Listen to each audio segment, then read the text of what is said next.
Hello out there, it's Wednesday. Welcome back to Outlaws of Alkenstar, or aka Recall Knowledge presents Outlaws of Alkenstar, a show where Pathfinder enthusiasts play through your favorite adventure paths. I'm your GM Steve, and I'm joined by Ricardo, Richard, Ninna, and Tommy. Go ahead, everyone, and say, howdy, Outlaws. Howdy, Outlaws. Don't die. Everyone joining us for the first time, welcome. And if you're joining us again, like you're coming back, oh my god, I'm stumbling like this. Welcome back. We're happy you're with us again. It's all the sun I got this week. I am completely fried. We had a fast-paced episode last week. It was a lot of fun. We need to keep that energy rolling this week because we're getting ready to close out Chapter 2 of the book as long as we can finish the escort mission with Gattleby, a.k.a. Dr. Dynamite. Before we get rolling tonight, we do have a announcement about Bastion. Bastion is a show that we did announce a couple of weeks ago formally. Unfortunately, due to some technical quirks and us wanting to make sure that we can put out the best show possible, we are pushing back the first episode by 2 weeks to Friday, August 19th at 7 o'clock p.m. Pacific, just 2 weeks. It is a show that we plan to air every 2 weeks, so it'll just be the second slot that we would have been airing it the first time. Yeah, this will make sure that the quality is where we want it to be. And, you know, we've been doing this for over a year now. You think we'd be better at it. But who knew writing live streams were hard, right? I didn't know. That was the problem. Yeah. Richard is taking over. He's going to be streaming it from his perspective as the GM. So we're getting everything set up over there. And we're running into interesting technical hurdles. If you really want to get your Bastion fix and you can't wait 2 weeks, just head on over to our Patreon and subscribe. We went ahead and released a cut of our first pre-stream recorded episode that was only a technical test. It wasn't ever meant for public release, and there's no plans to release it publicly at this point. But our Patreon and Twitch subscribers got access to it on our Discord channel. So if you're subscribed on Discord, or if you're subscribed to Twitch or Patreon and you're on our Discord and you connect your Discord with your Twitch account or your Patreon account, you automatically get access to our super secret subscriber channels, and that's where we release all of the juicy info. So you can get access to a little bit of content to hold you over. All you're going to see is Richard be super mean to us anyways. It's the Grimdark. Yes, it is. It is Grimdark and Richard. Excellent. Exactly. Mr. Burns runs a campaign. But yeah, the Hellhounds. Right. So that's what's going on with Bastion. That'll be coming up in a couple of weeks. Second announcement for the night. Our sponsor for this episode is none other than Molten Hosting. Molten Hosting. The best drums I've ever heard. Fuck. I should do that. Definitely Phil Collins. Molten Hosting has given us the space to play around in and make a fun world we like to call the Moltenverse, a telenovela set in the mana wastes of Alkenstar. Wait, hang on a second. Does that mean that I should have been practicing all my horse noises all week? It's where 75% of my goddamn free time goes. Steven! Just your horse moaning. Oh, God. Well, you know. Let's erase that from our minds. Don't watch last week's ad. That's tonight. We now return to our Moltenverse serial. When we last left off, the Molten Cowboy and Calamity Jane escaped a pack of rampaging gnolls through the unpredictable mana storm. Lightning crashed all around, and when the dust cleared, it turns out they had somehow switched bodies and jumbled up their minds with their horses Old Faithful and Casanova. How will our characters resolve this hilarious situation? Let's tune in and find out. Hey, team. Oof. Well, hey, this is a bag of nails. 1 minute I'm trying not to boil over, and then the next I'm fit to be tied in this here body. Don't get all worked up there, Old Faithful. I can hear the Molten Cowboy bleeding through your words. Stay calm, or you lose your mind forever. You're right. There's no need to act like a desert canary. I mean, I just I need to maintain my sense of personality, and I'll be fine. There we go. Oh. This is terrible, Johnny. Johnny? Are you in there? Ooh, horse noises. I feel strange, Jane. Like my own thoughts are jumbled in a cast iron pan with some prairie coal roasting in the dead of night. I feel roostered, like a varmint that got busted off his own brain. In face, I'm having an exceedingly hard time expressing myself in relevant cowboy slang. Don't you see what I mean? Script type. Stay strong. Let's trust that Casanova. An old faithful can figure out what to do.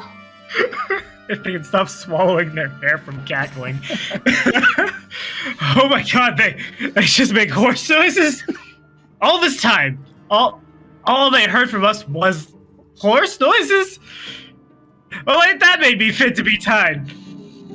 All those nights of sharing my feelings with Jane, the deep connection I felt we had, and from the outside looking in, it's just horse noises? Horse noises. Wow, this is a disheartening turn of events, Jane. I had no idea our steeds had such complex feelings and hidden emotions behind their noises. Sure, I could always see it in their eyes, but... You never truly know somebody until you've walked a mile in their hooves. Oh god, do you feel that? I'm starting to get a flood of Casanova's memories. I don't feel so good. It's like a lifetime of memories have come flooding back in.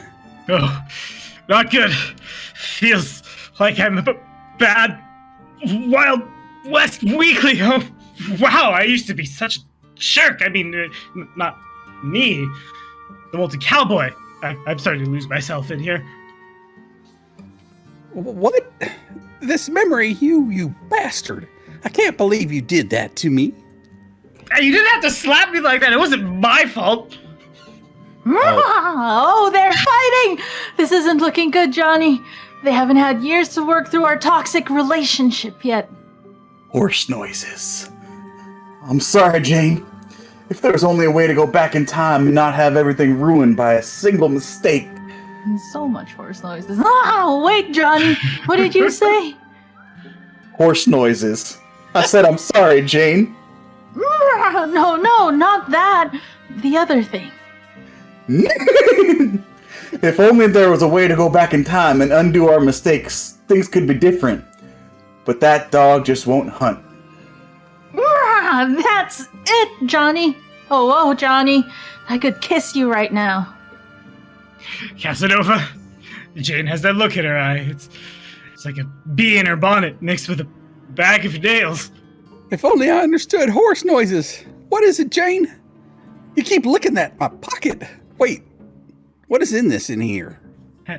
Looks like an orange rock? Not just any rock. This looks like a logo for Molten Hosting. But Jane, how's that gonna help us? Well, we are in a bad box right now. With the balderdash we've gotten ourselves into, if we were using Molten Hosting, we'd have a way out of this choke strap. You see, with Molten Hosting's amazing backup service, a single mistake won't ruin your game. You can just use their automated backup system to restore an earlier backup, and next thing you know, you're out of the fire and clear of the frying pan completely. Jane, could it be? Is this magical rock a way to undo the mistake we made? Can the amazing service of Molten Hosting be applied to our everyday lives? Please, you have to tell me. Horse moaning. Right? You do realize the script did not say horse moaning this week. I mean, it looks like it says it right there. I'm reading it. I see that. Will this 20, magical 20 rock save the day? Will Casanova be able to split his mind back into his body before it becomes entangled with Calamity Jane for good?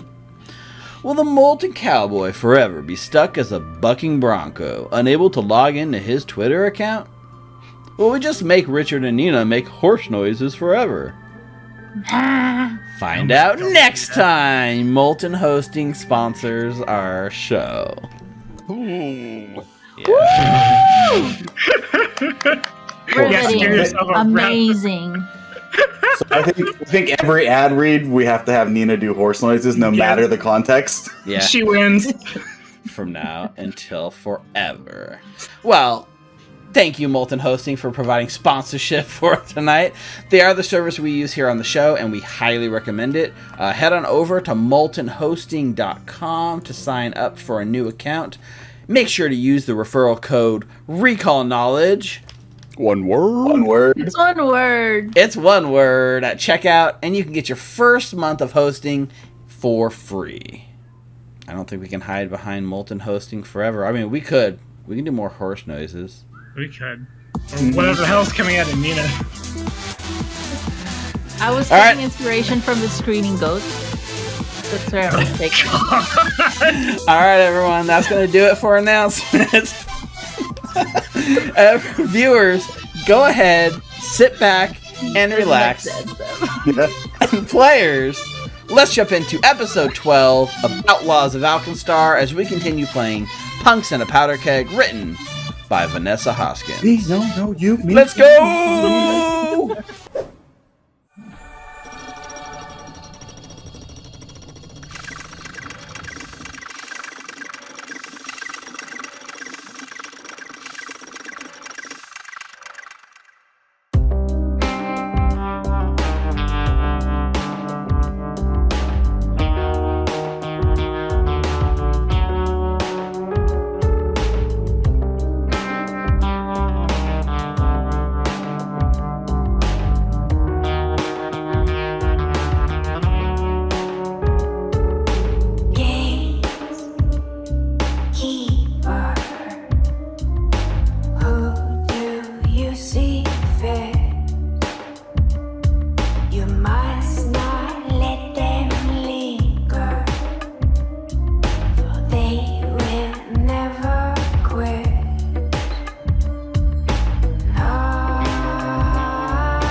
When we last left off, our outlaws were in the midst of an escort mission, an intense action-packed episode where they met the famed alchemist Vashon Gattleby, inventor of pyronite, a very explosive substance that threatens to turn the entire city of Alkenstar and its black powder on its head. With every criminal and government agent seeking to get their hands on the formula, our crew of outlaws was recruited by a Phoebe Dunsmith to meet and escort Gattleby from his residence to their secret base at the Barrel and Bullet Saloon. And on the way, you guys were ambushed by a gang of arsonist, weirdo, crazy people named the Powderkeg Punks. But you miraculously were able to defend, and in an ensuing crazy chase across the streets of Alkenstar, we arrive safely at the one detour that Gattleby made part of his promise to come, the Yeast of All Brewery, where, waiting for you and him, an angry dwarven woman scowling in his direction, Gattleby sheepishly asking for a minute as he slinks off towards the mysterious woman. And that's where our camera fades in, outside the Yeast of All Brewery, which we did the previous day come check out, break into, evict some squatters, and already have secured it for the most part. But I think that's everything that's happened in the last few episodes that is relevant for tonight's session. So, as Gattleby kind of stumbles his way, you can see he's got a bit of a swagger in his step. You can see he's putting on a bit of a bravado, like a little personality switch, as he kind of like saunters over to this woman. Which I will then also share the artwork again with all of you so you can see what she looks like. The window for our audience to see. Is your friend there in trouble, Anita? Miss Mendoza, excuse me? I don't know. I've never really seen this woman before. Is her face always scrunched up like that? Because she looks really... Well, she's pissed off. I mean, everyone's a little bit pissed off at Gattleby, so that's kind of normal. But I feel there's something more with this one. Maybe we give him a space. Yeah. She's standing there with her arms like crossed. Her body language is very cold as she scowls in Gattleby's direction. And Gattleby, Vashon kind of gets over towards her, and his hand kind of goes out, and it's in this weird half thing where he's like almost half hugging or going out for like a handshake at the same time, and he doesn't really know what to do in that moment. Oh, buddy. So I guess as that's happening, could I maybe perception the new person to make sure they're not like concealing a pistol and about to shoot this man's? You're so paranoid, Saruk. But yes, feel free to give me a perception check if you can see if she's about to shake for Gattleby. Or I had to tie this guy to his own robot. I don't want him to die. Yes. No, that is a fair thing to go ahead and do. Well, wouldn't you know it? I done rolled question marks again. Question marks it is. Question marks is always a good roll. Question mark. That actually reminds me, one thing I have to do before we get going is the plot armor is no longer active for Saruk or for Refikul. Somebody better give me plot armor in chat with... I need 5,000 play coins for plot armor. Isn't that just a permanent bonus for like all characters, no matter what campaign we're playing? No. So, with your perception, you look over her. The way that her arms are crossed, you don't see any weapons or any sign of weapons on her. You get the impression it's more of it's like a lover's oral type situation, not a I'm gonna shank you situation. She looks more like sick to her stomach than angry I'm gonna kill you. You don't think she's about to do anything for Gattleby. I mean, this is Alkenstar, though, so a lover's quarrel turning into a shanking is not that uncommon. I once knew an Ifrit cavalier by the name of the Molten Cowboy. His relationship dynamics were not healthy. It's good to see it's better than that. With that adventure, it's just gonna like find a place to sit somewhere out of their way so they can figure it out. Of course, yeah. So you see, like, as he does that half handshake, half hug thing, she doesn't even like move to like accept it or reciprocate. She literally just kind of like looks up, and her gaze in her already mean mugged face sharpens just enough that like Gattleby almost recoils from the look. She steps in, like takes one step closer to him and like leans her head up, like almost on her tippy toes, and Gattleby sort of brings his head down. You can see her like whispering something into his ear, just a few words. And as she does, you see she takes something. Saruk, this is where maybe there's a moment of panic. Her hand comes out from her body, and you can see she has something concealed in the palm of her hand. And she starts moving it towards the Gattleby. Okay. Your previous assessment was that she doesn't have any weapon, but she does have something that fits in the palm of her hand, and she's making a movement to do something. Do you want to tackle this lady? Well, now, yes. Now that thought's of it. No, I think Saruk is just gonna like... Is there a change in her facial expression? Does she look like she's about to do something over the top? No, her demeanor hasn't changed too much. I think after whatever she whispered to Gattleby, his expression, you can see almost like his cheek reddens a bit, like he's blushing. Saruk will just idly go back to cleaning the gun part of the multi-pistol. Yeah, and so her hand comes up and kind of connects his hands, and their hands like touch for just a minute, and she puts something like into his hand, and there's a moment where she drops it, and her hand kind of brushes against the top of his for just a moment, and it feels like it lingers a little longer than maybe it had to. And then she immediately like turns and just kind of glares a little bit in your guys' direction and takes off just down the street, walks away, and she's gone. Or she's walking away. She's not gone. She's just walking off into the distance. And Gattleby is just watching her go, and his cheek is reddened, and he's kind of like, his one hand, the hand that like had touched her, is clutching something, and his other hand is just kind of watching her go as he feels his own cheek. As he watches her, he turns and looks in your guys' direction. And you can see he like lets fall out of his palm and holds. He has a key ring with a couple of keys on it. And he's holding the key ring and kind of jingles it in your guys' direction. Do you have what you needed then? Bolts, sorta. We gotta get in there. She told me where she left it. And he kind of turns and starts fumbling with the key and like going to the front door and like unlocking the front door. Is there any sign of the punks from behind us? Give me a perception check. Perception. All right. What exactly was it? Yeah, we went through that place with a fine-tooth comb. I mean, We what really could did. be in there? Is he looking for some sand or something? I mean, there's a whole shit ton outside the city. He's like, Oh, I saw it. That's fine.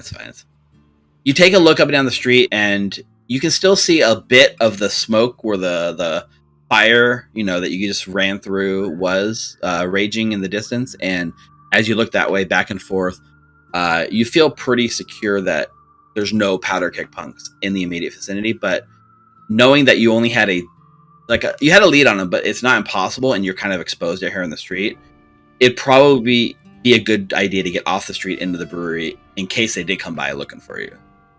But nothing immediately threatening.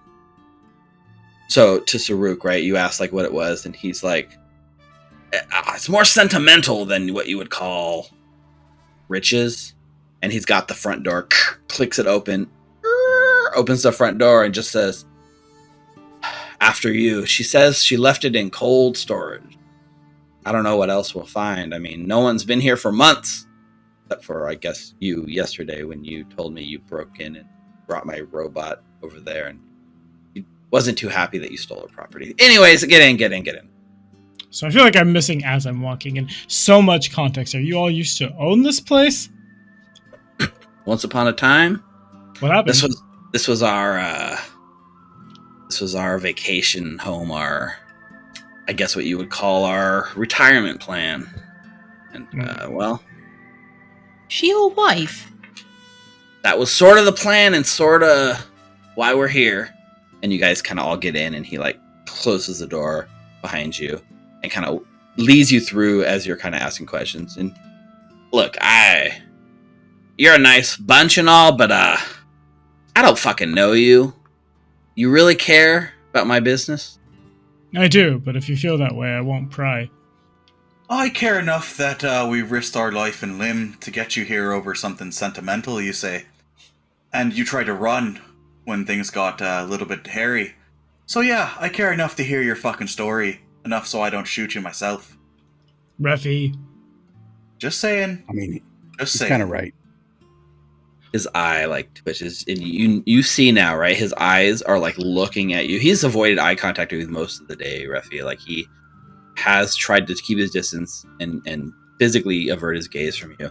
And when you like, threaten shooting him, his eyes, like, go to your sort of pistol, like, tucked in your belt. And you see him, like, eyeing it. And he looks back at you, and he looks at the group. He's not gonna shoot you. I won't let him shoot you. But he has a point. We have gone through an appreciable amount. Please, if you would be willing. I wanted nothing more than to settle down, to give up the academic life, turn my attention towards this brewery here. And he, like, motions generally at the outside, like the whole brewery. You know, the foundational chemistry behind the brewing of explosives and the brewing of ale or other drinks are more overlap than you might expect. It's just science, after all. I always had this nagging dream in the back of my head, something that, since I was a child, never could let go. And it's all about that blasted stuff right there. And he points at Refucule's waist. The black powder. Disgusting, terrible, dangerous stuff. Hate it. It took my father from me when I was little. And I vowed to come up with a better solution.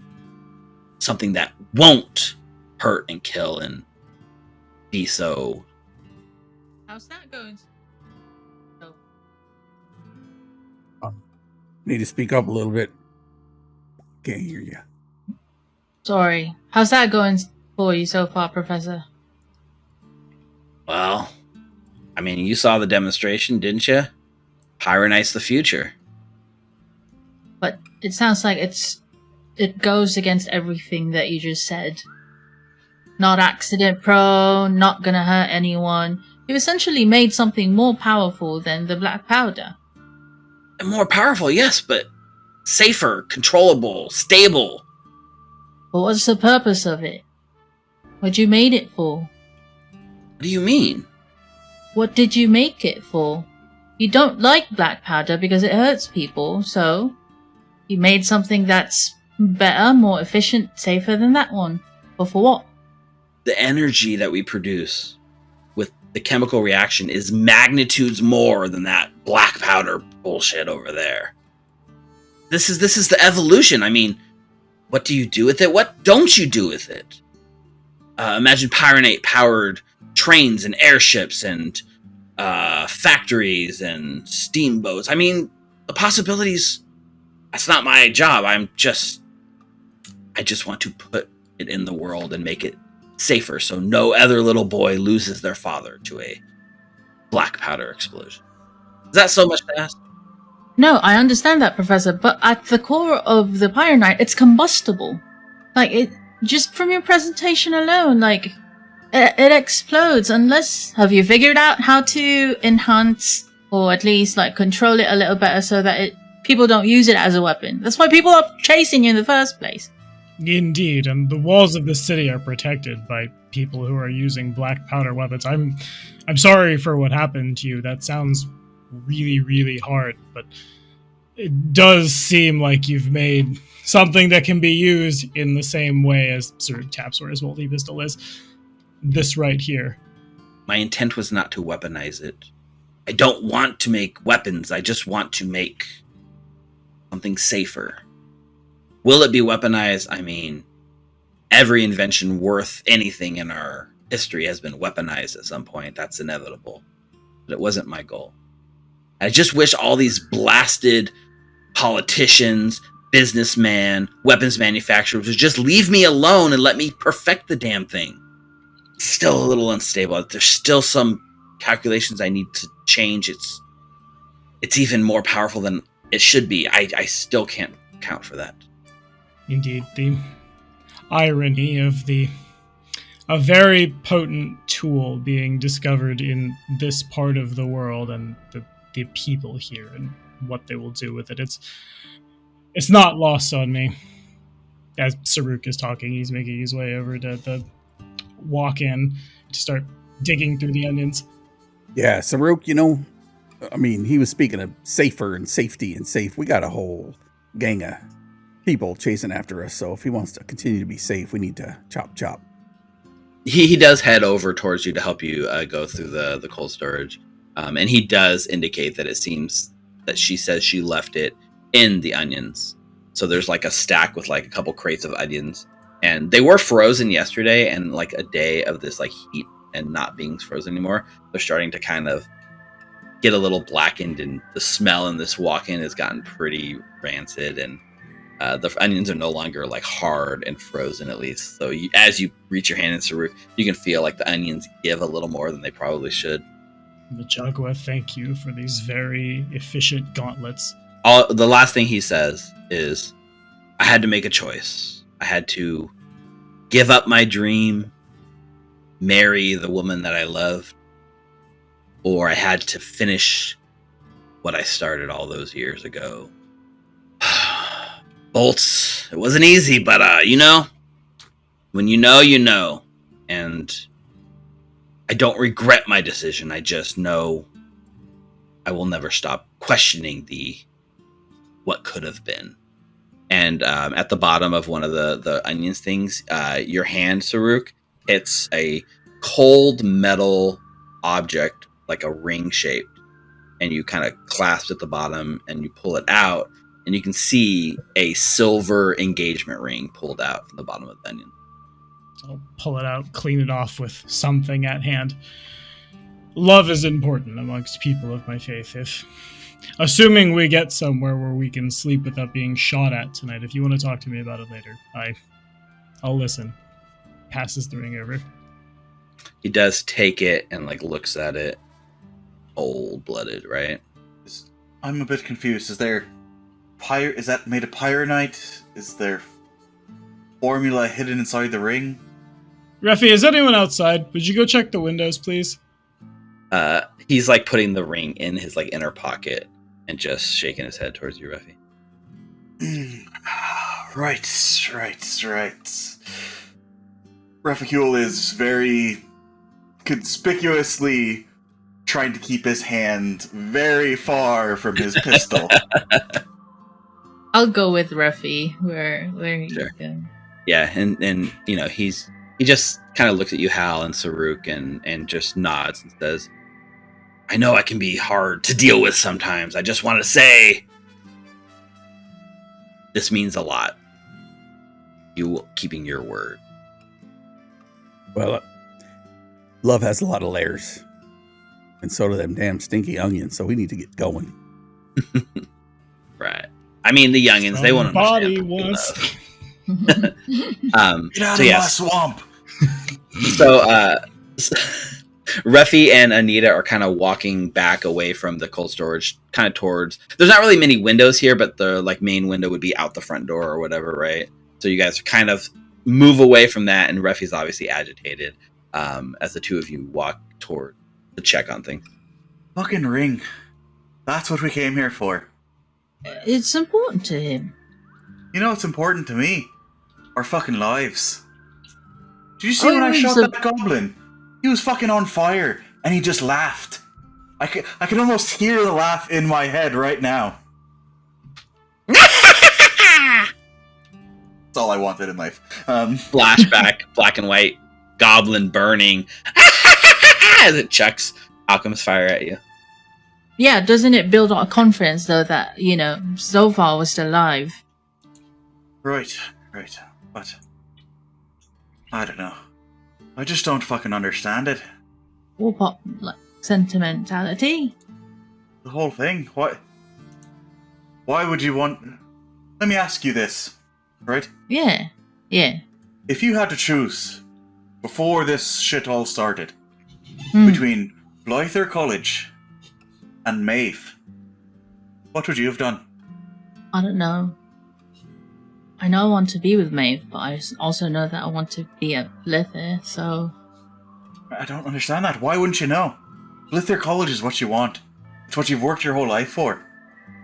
Why is it Yeah. that you'd be willing to give all that up for someone else? Well,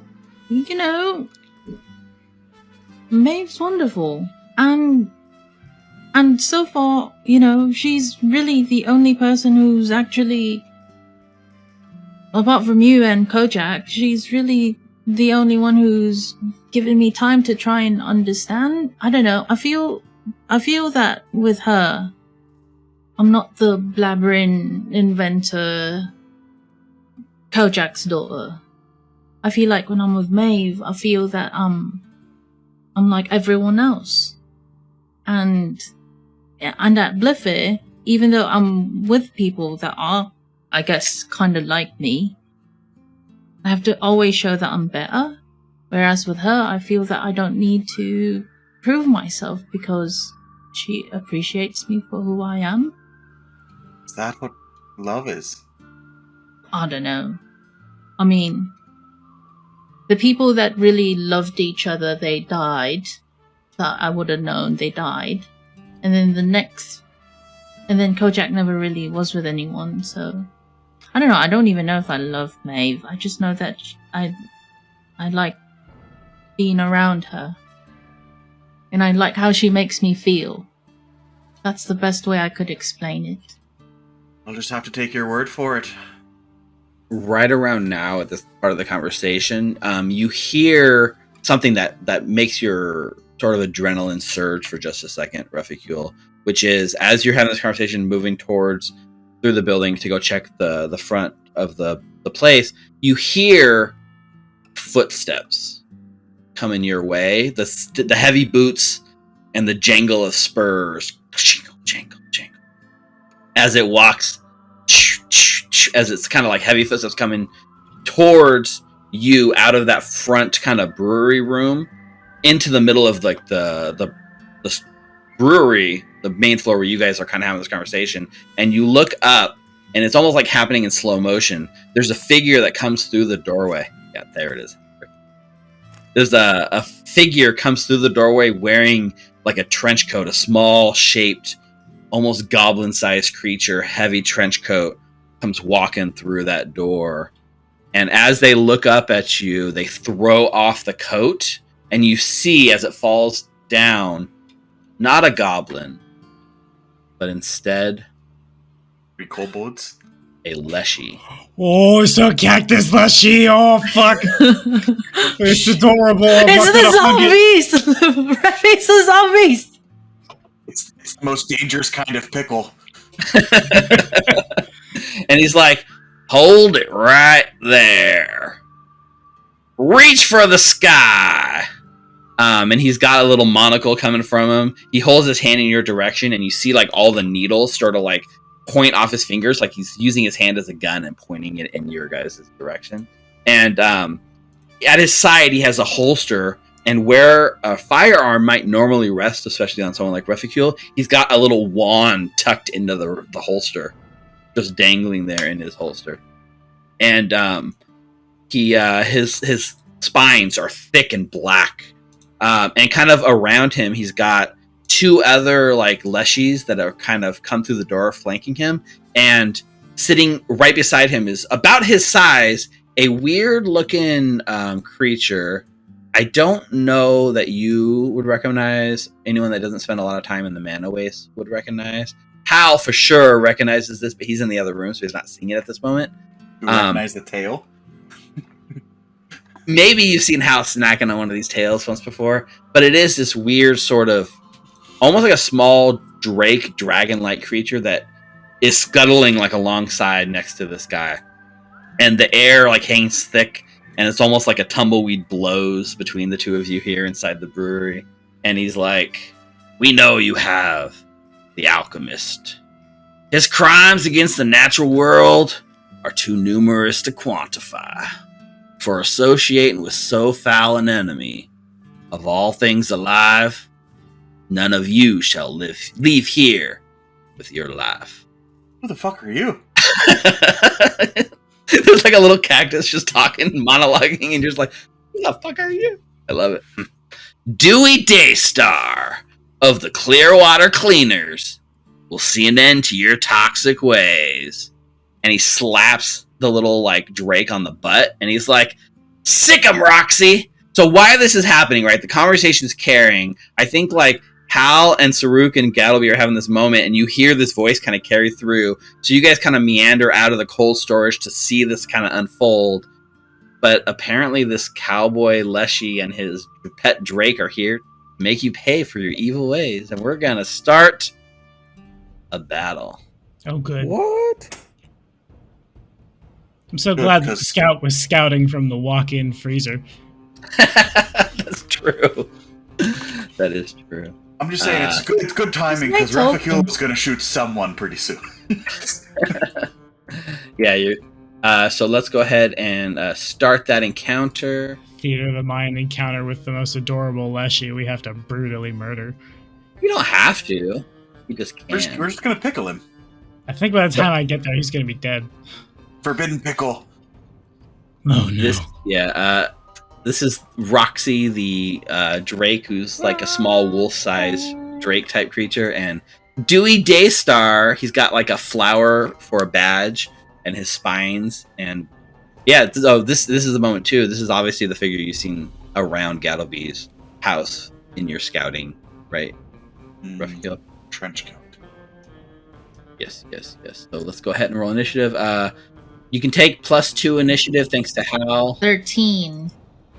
Terrible fucking initiative. That's a 15 for Refi. I've got a +2 from 10 paces. Got it. So that already includes the +2. Got it. Oof.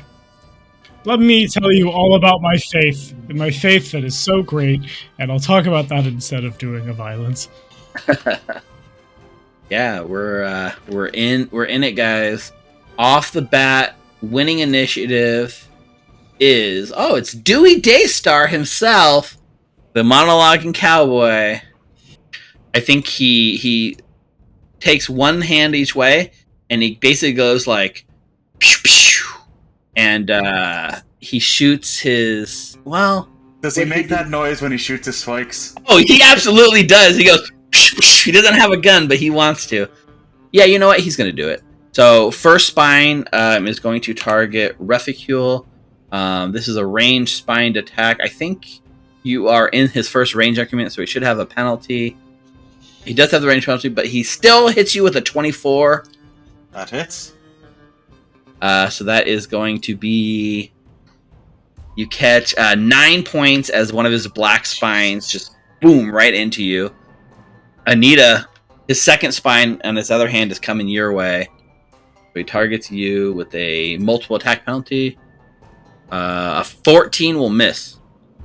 And then with his third action, he strides back onto the starts going like up the platform behind him.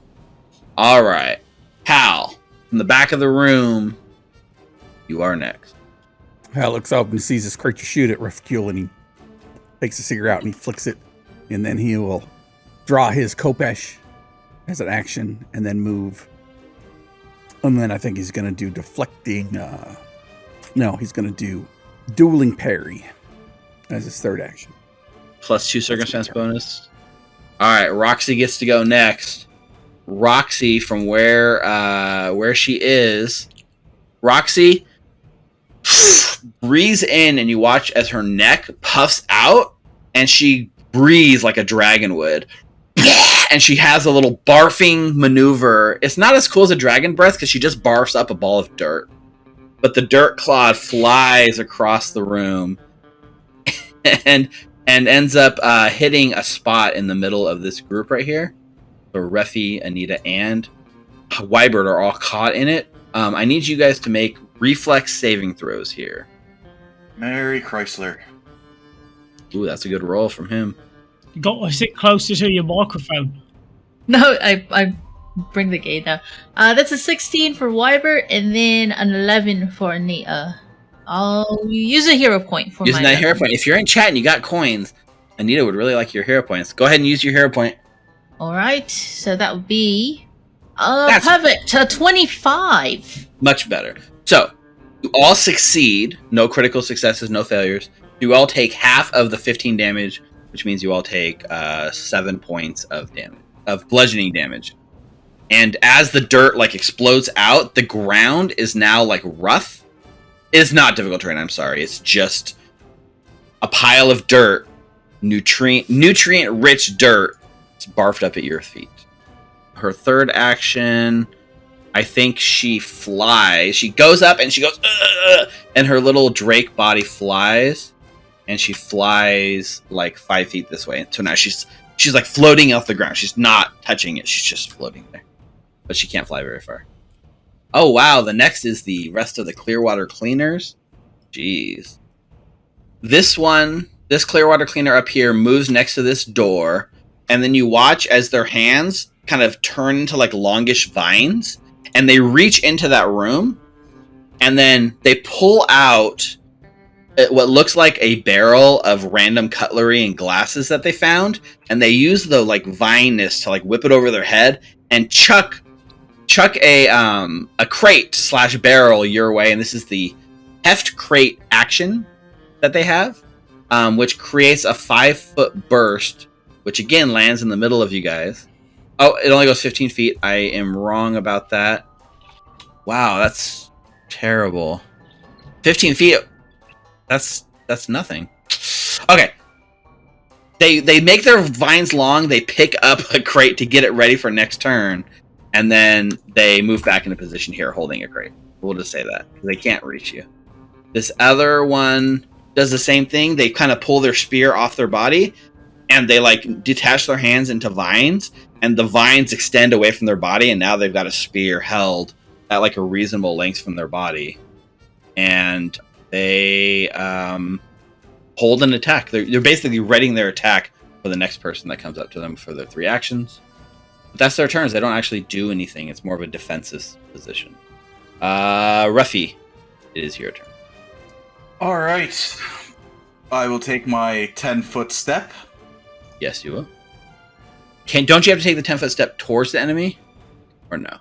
Do I? Maybe not. It might be a different one. I know they're all different. That's, I think, the drifter. Yeah, no, I think you're good. Just 10-foot step, right? Yep. Sweet! Run away! Also use a free action to draw my pistol. First action, I will interact to draw the Elixir of Life that Ninna gave me. Second action, I'll drink it. Alright, let's roll that potion. In chat, Palette RPG gives Anita a hero point, so don't miss that one. You got another hero point for Anita. 4 points of healing.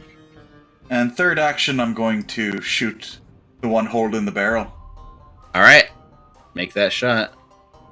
19 total, that is going to be a hit. Ooh. For a grand total of 2 damage. The like leafiness, like it blows through like a leaf that kind of like explodes off their shoulder, not dealing a ton of damage, unfortunately, but they take the full 2 damage. But that is my turn. Anita. All right, so I would like to spend 2 actions to give 3 to Ivert. So for his first 2 actions, he's going to stride all the way from here till here. Boom! And then, as he runs up there, the one that's holding the action will now use the reaction. He held it? Okay. He did, yeah. Will now make the attack on Wybert. He didn't make any attack, so it's a straight attack. That is a 16, which just clings off the edge of Wybert's armor without dealing a hit. And then, so that's 2 actions already on my end. Okay, so first, okay, so he still has 1 more action. I still have 1 more action. 1 more action to... Anita will take 1 action to go on overdrive. And then Wybert would use his final action to try and hit this person. Well, let's make the overdrive roll. Okay. Use the overdrive action. Come on, let's go. You got it. Yes, sir. Yep, there we go. You do have it on private. That's fine. Oh, it's on private? Oh boy! A natural 20! Natural 20. Let's go. I'll put it Wybert overdrive. Wybert critical overdrive. Wybert smash. Come on, now Wybert. You're dealing the full intelligence modifier on all of your hits instead of half. Should be plus 4 damage on yours and Wybert's rolls now. Yeah.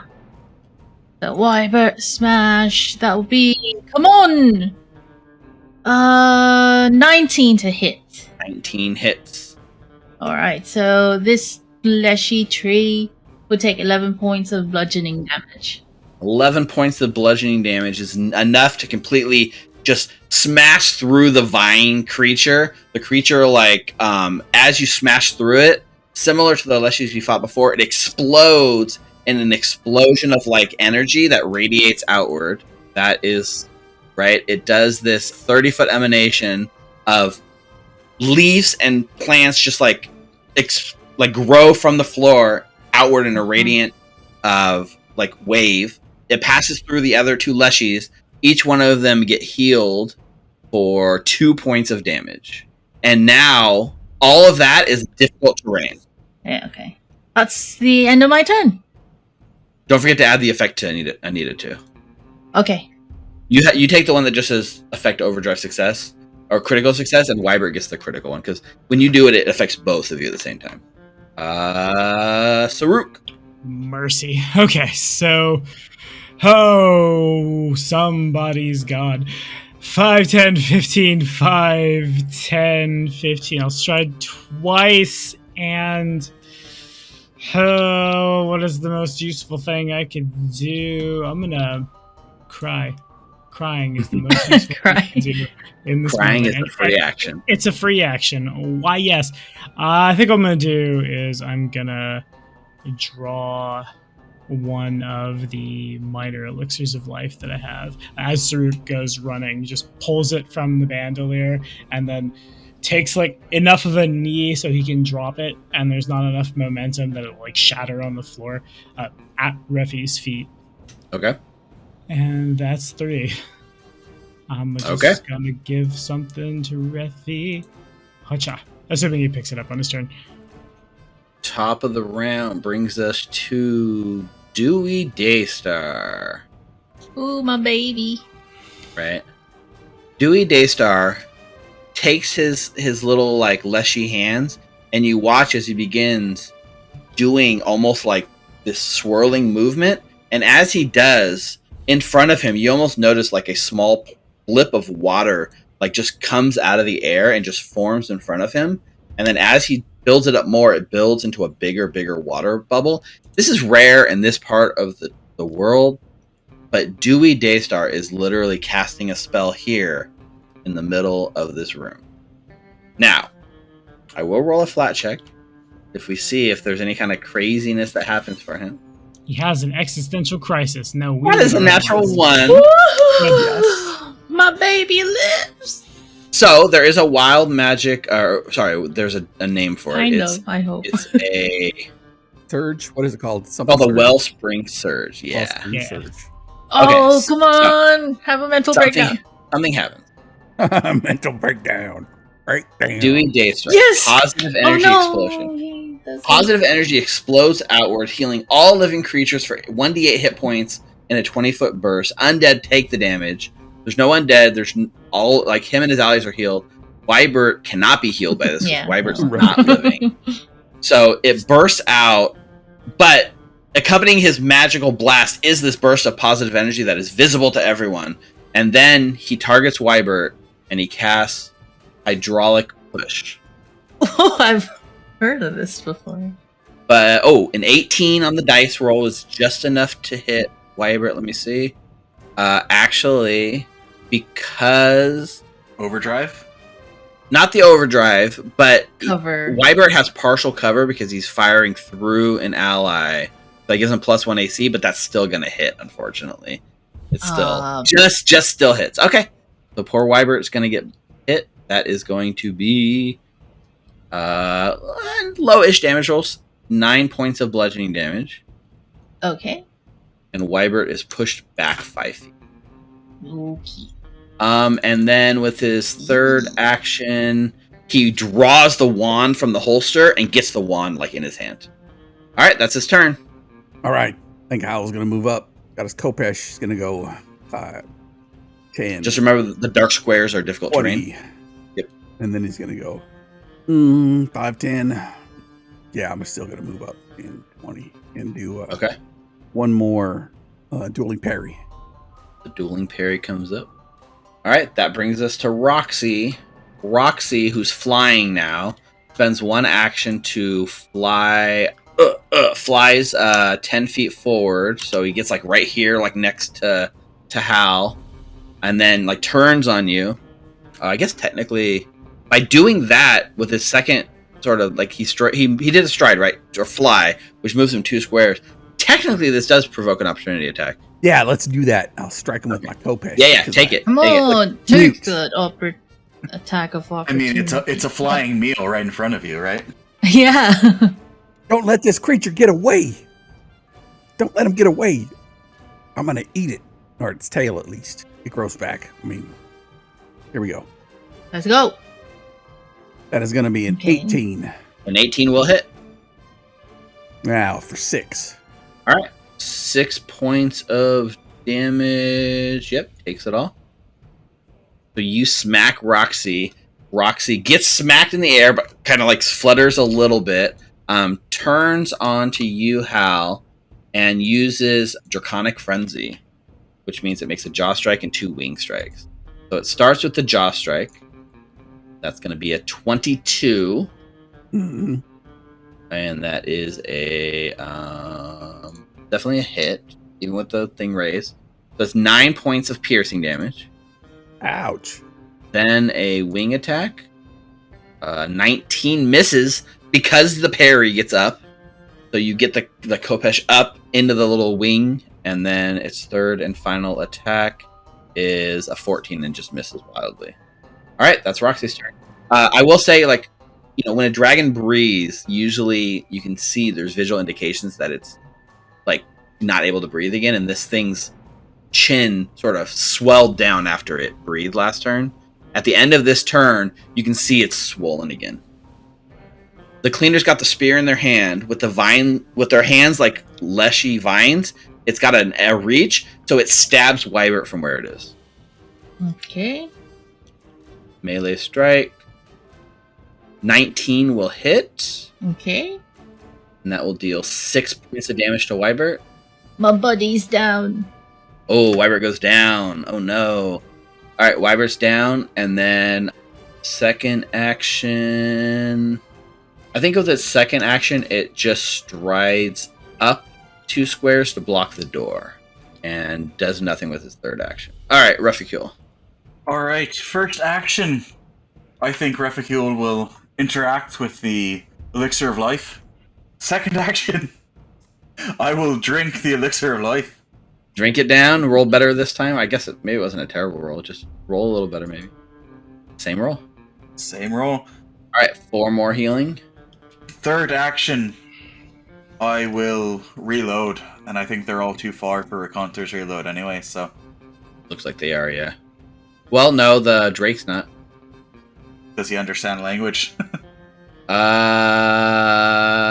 don't know. I'm gonna try it. I'm gonna say, you'll be coughing up lead, you damn fucking lizard. What language are you speaking? I'll say it in... Common. Okay. It does not understand. But it was worth a shot. But you do at least reload, yeah. And that is my turn. Fantastic. Alright, Anita. Wybert's down. I would like to, because Hal's right in front of me. I was trying to look at the range for a short bow. Like, what's the range for a short bow? 60, I believe. 60? Okay. It has 60 foot range increment. So what that means is 60 feet, within 60 feet, no penalty. 60 feet beyond that is like a -2 penalty, and so on and so on. So you can shoot pretty far. Okay, perfect. So for my first action, I would like to stride right here. And that would give me like 40 feet between me and Dewey. And then I would draw my short bow for another action. And then try and hit him. Go for it. Come on! Boom! That would be... Oh boy. Whoa! What's that? A 25! It's a hit, but not a crit, actually. Okay, but I have overdrive. You do have overdrive, for sure. So that would be... not much. 7 points of piercing damage. Nice. That's all my 3 actions. I'm so ludicrously curious what overdrive looks like on the girl from the steampunk setting who has a bow. We haven't really seen it successfully go off. This is the first time, so what does it look like? I've always imagined Anita's overdrive to look as if she's low-key electrocuting herself whenever she clicks the heels of her blast boots. So whenever she goes on critical overdrive, especially, you can see the tips of her hair kind of like standing up. It hurts, but... It's that adrenaline pumping. Now I'm more concerned and wish I hadn't asked. It's the trauma. That's it for my turn. That's going to bring us to Saruk. Okay, so I think I'm going to, as I begin to move into the mucky muck, construct! There are leshies in the brewery! Defend the place! And I'm not gonna move into the flank. Yeah, actually, I was thinking about this, so let me So when you have like an animal that you command, there is a commanded animal, right? Mm-hmm. I think this construct has got to work similar, only instead of a nature check, it's got to be like, what, a crafting check or something? If you want to give it commands? I don't know. It's defending Gattleby. It is definitely defending Gattleby in there. And here I thought I was going to have all these nice higher than my level things to walk around and break the encounters with. I don't know. I think there can be that, but it has to be like a trade-off on actions, right? Horse noises. Other than that, oh my fucking god. So I'm not going to move into the flank because to move into the flank would tick me over into 2 strides to get there. Okay. So I'm going to move there, and then I'm going to just hit this dude with my teeth. Yeah. So much. Yep. Bite the dragon. Oh! 25. 25 Nice. a hit, but not a crit. Nice. I think that's the right and proper all damage. Yes, 4 piercing. All right. Takes And the 4 piercing damage. Then Takes I'm all of gonna check the turn order. I'm gonna step for. Well, I can't because it's difficult terrain. The difficult Hell turn. You can spells. step. Yeah. Yeah, fuck it. I'll try it anyway. Get the flank to the fighter, and I'll do it. Okay. Back to the top brings us to Dewey Daystar. I think what he does now is he casts another spell. I will roll another d20 with a DC 5 flat check. This one goes off without a Wellspring Surge. He casts Magic Fang on himself, which basically turns one of his unarmed strikes into a striking unarmed strike, and he picks his ranged spine attack, which is an unarmed attack. So the spines on the end of his hand start glowing with a little bit of like energy, and they look scarier now. And then he uses his action to fling one at Hal. Ooh. That's Nice. 18, which misses because of the dueling parry. Your dueling catches the spine, knocks it out of the air. I think maybe it should have hit. I gotta check. That's fine. That's his turn. Hal. So, DM question. Chirp on a Sure. flying creature. It's a thing. Okay. How does it interact in the rule? Tommy, do you know? I think they just fall unless they have something like that's magically holding them up.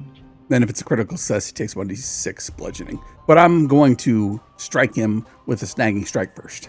Okay, yeah, go ahead and make that attack roll. With my Kopesh. So I'm going to hit him with this. Yeah, if you're flying and you're knocked prone, you fall. Yeah, okay.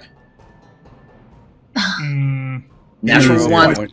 Probably not what you want. I'm going to use a hero point. Use that hero point. You got Reroll and keep the new result. At least it's not going to be a worse result. 15, even with the flanking and everything, is not going to hit. So your first strike misses. Your snagging strike. I'm going to map attack it with a snagging strike. Damn. 11's going to miss as well. I think I will use dueling parry as my third. All right. All right, guys, shake out the bad rolls. Let's go. Yeah, get the battle rolls out. Jesus I'm Christ. Bring up. We need. Okay, if you're in chat, send some positive energy. Put in chat that you know the good rolls are coming. You have a hero point. So send some Albert. hero points if you got channel Well, points. I watched Twitch, Oh, who just chatted for the first time earlier, is giving Halbrand a hero point. can I use it right now? Right now. You can use it on that second strike. This one's for you. I watch Twitch. Let's go. You made a hit because that is a hit. MVP, I watch. MVP. Thank you, I watch. All right, 6. 6 points of damage, and Roxy is now snagged and flat-footed. Everyone. And that's my turn. Roxy is going to fly because it's just snagging strike, right? It's not like a grapple effect, so it can just fly away. So it flies 10 feet over and up, right? So it flies up, so it's now 10 feet over your guys' heads. I'll mark it as 10 feet in the air. And as it does so, it turns and spins around at you, Hal, and it is going to reuse its dirt breath and hit you with a pile of dirt. I need you to make a reflex saving throw You got this, Hal. Dirty bastard. And maybe an attack of opportunity. Oh, yeah, it's true. It is an attack of opportunity because it flew up. Good call. So Rook gets a hero point for missing because I missed that, and Hal, you get an opportunity attack as it flew. It did. Let's go, not 20. 25. I'll take a hit. Oh, not 20. Not a crit, but it is a hit. Hit, not a crit. Bro, come on. Good enough. 5 points. 5 points of damage. Okay, it's getting wounded. Your 25 is not a critical success, so you will take half damage on the bludgeoning damage. 10, you take 5 points of bludgeoning damage. And that is Roxy's turn. The Clearwater Cleaner. Well, it's going to use 2 actions to heft a crate. Oh, it's only 15 feet, right? Mm-hmm. I think. Let me look at this Verdant Burst. There's nothing that says that the Leshies are not affected by the difficult terrain. So the Leshie is also affected by it. Okay, good to know. So the Leshie will move here and heft a crate 15 feet, basically right next to you, Hal. Mm-hmm. And that is going to be another reflex save for you. Oh boy, natural 20. 20. Let's see those crits in chat. Let's go! I like to Crit. imagine crate flies your way and your dueling parry just like cuts it in half as the crate like flies past nice. you across the room and just doesn't affect you at all. It does create a difficult terrain around you, but it does not affect you at all. So that square is now difficult terrain on top of difficult terrain, but it's not Is that a thing? greater difficult terrain. I think it's still just straight terrain, so we're good. No, it cancels each other out, right? But that is his whole turn. Reficule.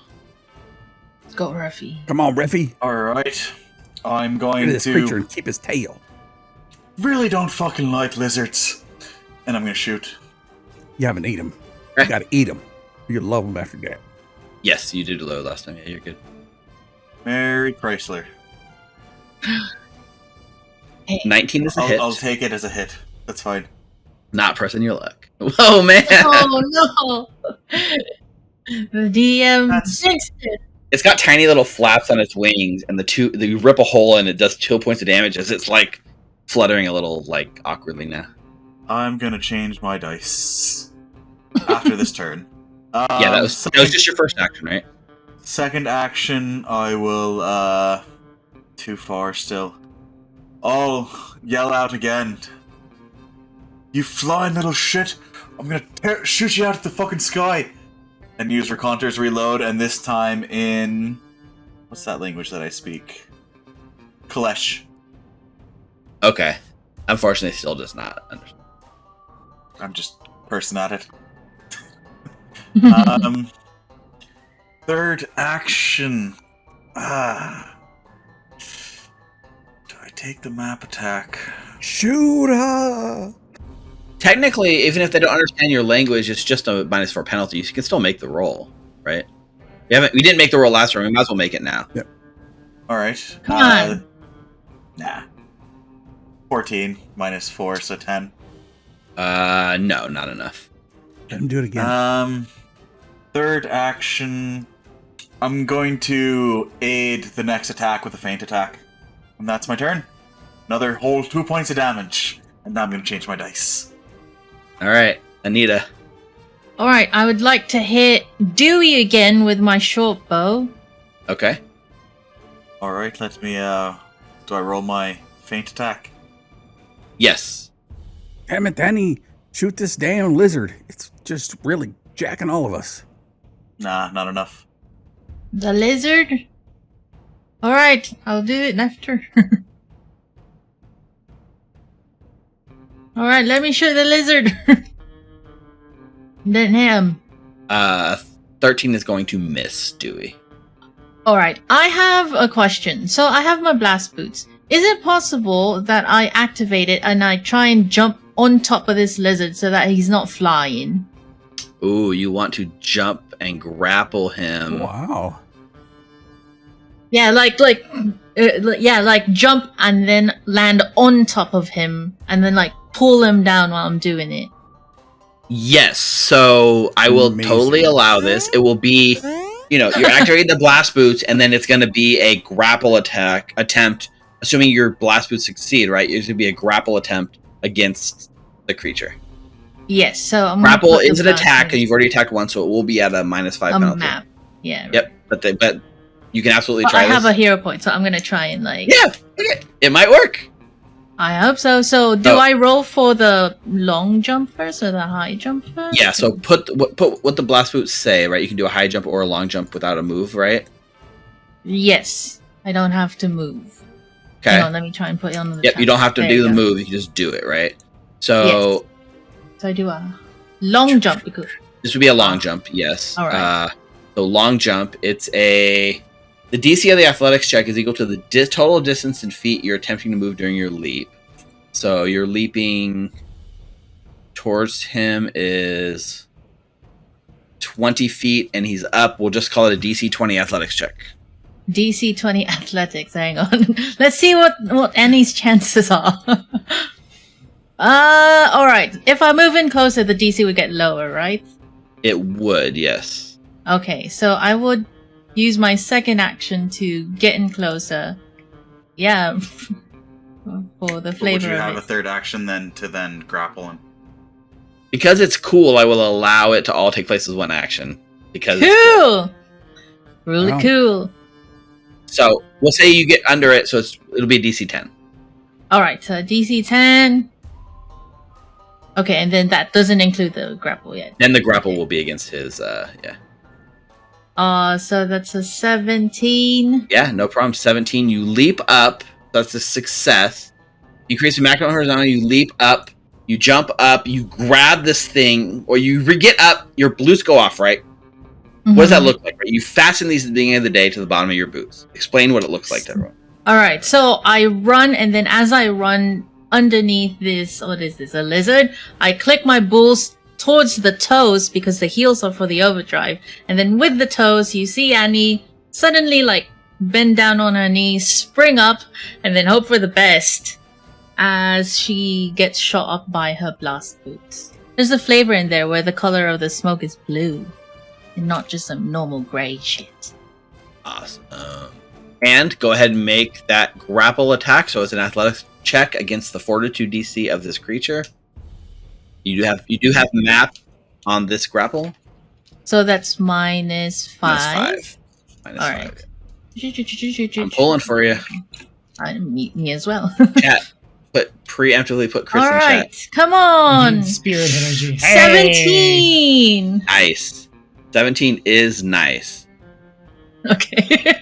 It is nice. It is. Unfortunately. Unfortunately, that does not. You get up there, you get on it, and you start grabbing at this creature, and you look for a moment. Everyone is amazed at how good it is, and then you start slipping off of it, and then you find you're hanging by its tail, and you can't. It's just too slippery, and you drop, and you land back on your feet, unable to maintain the grapple. It was a unfortunate failure grapple.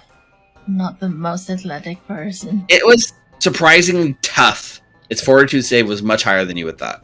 This lizard maybe because of the mana wastes. Damn. I like the effort though. That's it for my turn. All 3 actions. Take a hero point just for awesomeness. Even if it didn't work, take a hero point. Farouk. Thank you. Okay. Well, you know what it is. Untap, upkeep, draw for turn. I'm going to devise a strat. I think I'm going to take that. That'll be a 24. Yeah. Devise that strategy. Second action, I draw my mace multi-pistol in its range mode. What a 24. Excuse me. What a 24 hit? 24. It's your ring increment is close enough. Yeah, 24 is a hit, not a crit.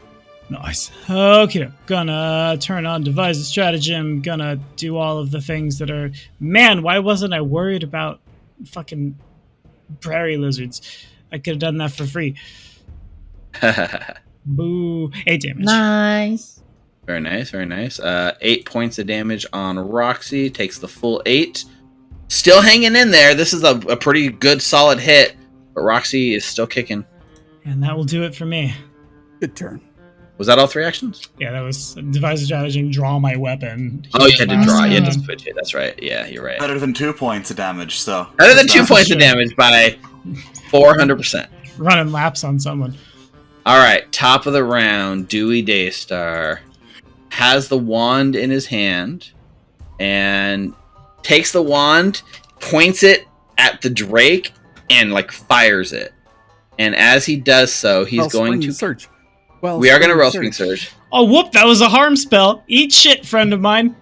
Come on. What's it that is a for? Wellspring Surge. Let's see what happens. Fireball centered on self. Raw Unleashed Energy deals 2d6 per damage per spell level of the surge in a 10-foot burst, including him. Oh, nice. So on himself, right? Fireball centered on self. Boom! Right? Anything 10 feet within him gets hit by this. Basic reflex save. So this is not it's not great that he's hurting himself by casting. Oh my god. 25. It's a critical. Don't you critically succeed against your own bullshit. It's definitely a success. It doesn't actually tell me what his spell DC is. I guess it'd be his spell DC, right? So yeah, Mhm. it's a success, not a critical success. He takes half the 2d6 damage. He rolls really good and takes 5 points of energy damage. Raw energy, just energy damage. Okay, whatever that means. And as he does, he casts a I just want to say, imagine if that had happened to Hal when Hal put that hat on instead of the existential crisis. Just fucking Yeah, dead. we were all like on a table too. We would have been crapped on. Like my internet. So he's got to move closer to make this happen, but he's able to do a it's a 2nd level heal spell. What? Question, DM. Yes. If he had moved closer to do that, technically his friend would have been in that 10-foot burst then. You are correct. The best kind of correct. I will make a save for that friend. 12 points of healing to Roxy. And I will make a reflex save for his friend. Yes, kill your friends. 13 is a fail. So he almost a takes natural the 20. full 11 points of damage and almost like wipes out his friend in one blast of energy. The shockwave just like all the leaves like fly off. Shit, that's a lot. Good call. I hate to point out, not to be Baylor's advocate here, but dearest Wybert. True, Wybert is already dying. I don't think he takes saves when he dies, right? No, not really. It's more of I have a minute to get in there and quick repair him, so I'm trying to kill this dude. Yeah, I don't think he does the normal Not death quick save repair, let me for- repair. Yeah, it's like if he takes damage again, then he gets broken to the point where he was after the rust use. Is that what it is? Mm-hmm. What type of damage was it? Energy. It just says energy damage. Energy. Does it repair him, like give him a boost? Oh God. Overdrive. I will look it up. I will look it up while you guys go do your thing. Yeah, definitely look it up because if it is the thing where he takes damage and can break, then he will be broke. Okay, so that's Dewey's turn. Hal. I think Hal's going to stride over here, not knowing whether it's going to, if the system's going to know he's 10 feet off the ground, and I'm going to strike at him with a snagging strike. Okay, bring it. All right. Snacking strike. Let's go. Guys, that's what we call in the business a natural 20 and a critical hit. Natural Let's 20. go. Let's see those crits in chat. Chris in chat. 20 points of damage. Yeah, you completely snag Roxy like open and gut Roxy, who then explodes her guts down in a shower on you and Anita, and Roxy squeals as she falls to the ground dead. I think Hal's going to quickly pull his roach granola bite Okay, and use it. perfect. 4 points of healing. Seems to be a theme tonight. Yeah, right? If we ever needed a natural 20, it was that. Okay. Stride, strike. Could I have drink in it right now? Because I'd only have to pull it out, right? Yeah, you have to pull it out. Yeah, so you can eat it as your first action on your next turn, I guess. I would probably do snagging or the dueling parry, actually. Okay, So dueling power parry instead of the heal. Perfect. That brings us to the Clearwater Cleaner. They stride forward the 20 feet of movement they can, and then they chuck a crate at you, or grab some kind of nearby debris and heft it in your direction. Reflex save for Hal. 13 is actually a success. It's not too hard of a DC here. So you take half of that. You take 4 bludgeoning damage from the crate this time. Drop that 5-foot burst. It makes a little more debris. Okay. That's its turn. Ruffacule. I was aiming at this damn flying lizard, and I see Hal just slice it. Oh shit. Oh fuck. Just shoot the other Leshy that just threw a crate at Hal. Okay. That's a 28. 28 is what we call a critical hit. Let's go. That's more than 2 points of damage. 25 points of damage. Yeah. Those gunslingers. Completely eviscerates Let's this go. thing. Doesn't stand a chance, but it does have a 30-foot emanation of energy that shoots out, making the room even more covered, as well as healing 1d4 hit points for 2 hit points healed to Dewey Daystar. The whole room's now covered in like these vines, these like leshy vine blood and stuff. But it leaves just Dewey. Sweet. It's too far for Raconter's reload. I'm gonna start making my way. Making my way down south, over where the bread oozes were. That's 25 feet with the difficult terrain that I was in. And then for my third action, I will just reload. And that's my turn. That brings us to Anita. Perfect. So I'm gonna try and hit this fella. Come on, Dewey, die. I'm kidding. I'm gonna hit Dewey with my short bow. That's gonna be 19 a hit. That's a hit. Nice. Alright. That he's gonna take 7 points of piercing damage. Perfect. So that's for my first action. I'm gonna map attack him. Actually, how's 7? Ooh, actually, I'm gonna tell Hal to get closer to me. Alright, I'm gonna map attack him. Okay. With my short bow again. That's a 15. 15 will miss. Alright, so for my third action, I am going to drop my short bow just so that my hands are free for the next round. Okay. Isn't that a free action to drop something? It is a free action to drop something, yeah. Oh, is it? Alright, so free action to drop something. Third action, I'm going to pull out my healer's tools. Okay. By healer's tools, you mean repair kit or healer's tools? Healer's tools. Okay. Because Wybert's still good. He's fine. Yeah. That's true. Okay. Saruk? Yes, And he's back. It's the Bobby, guy. if you're here, give us a sign.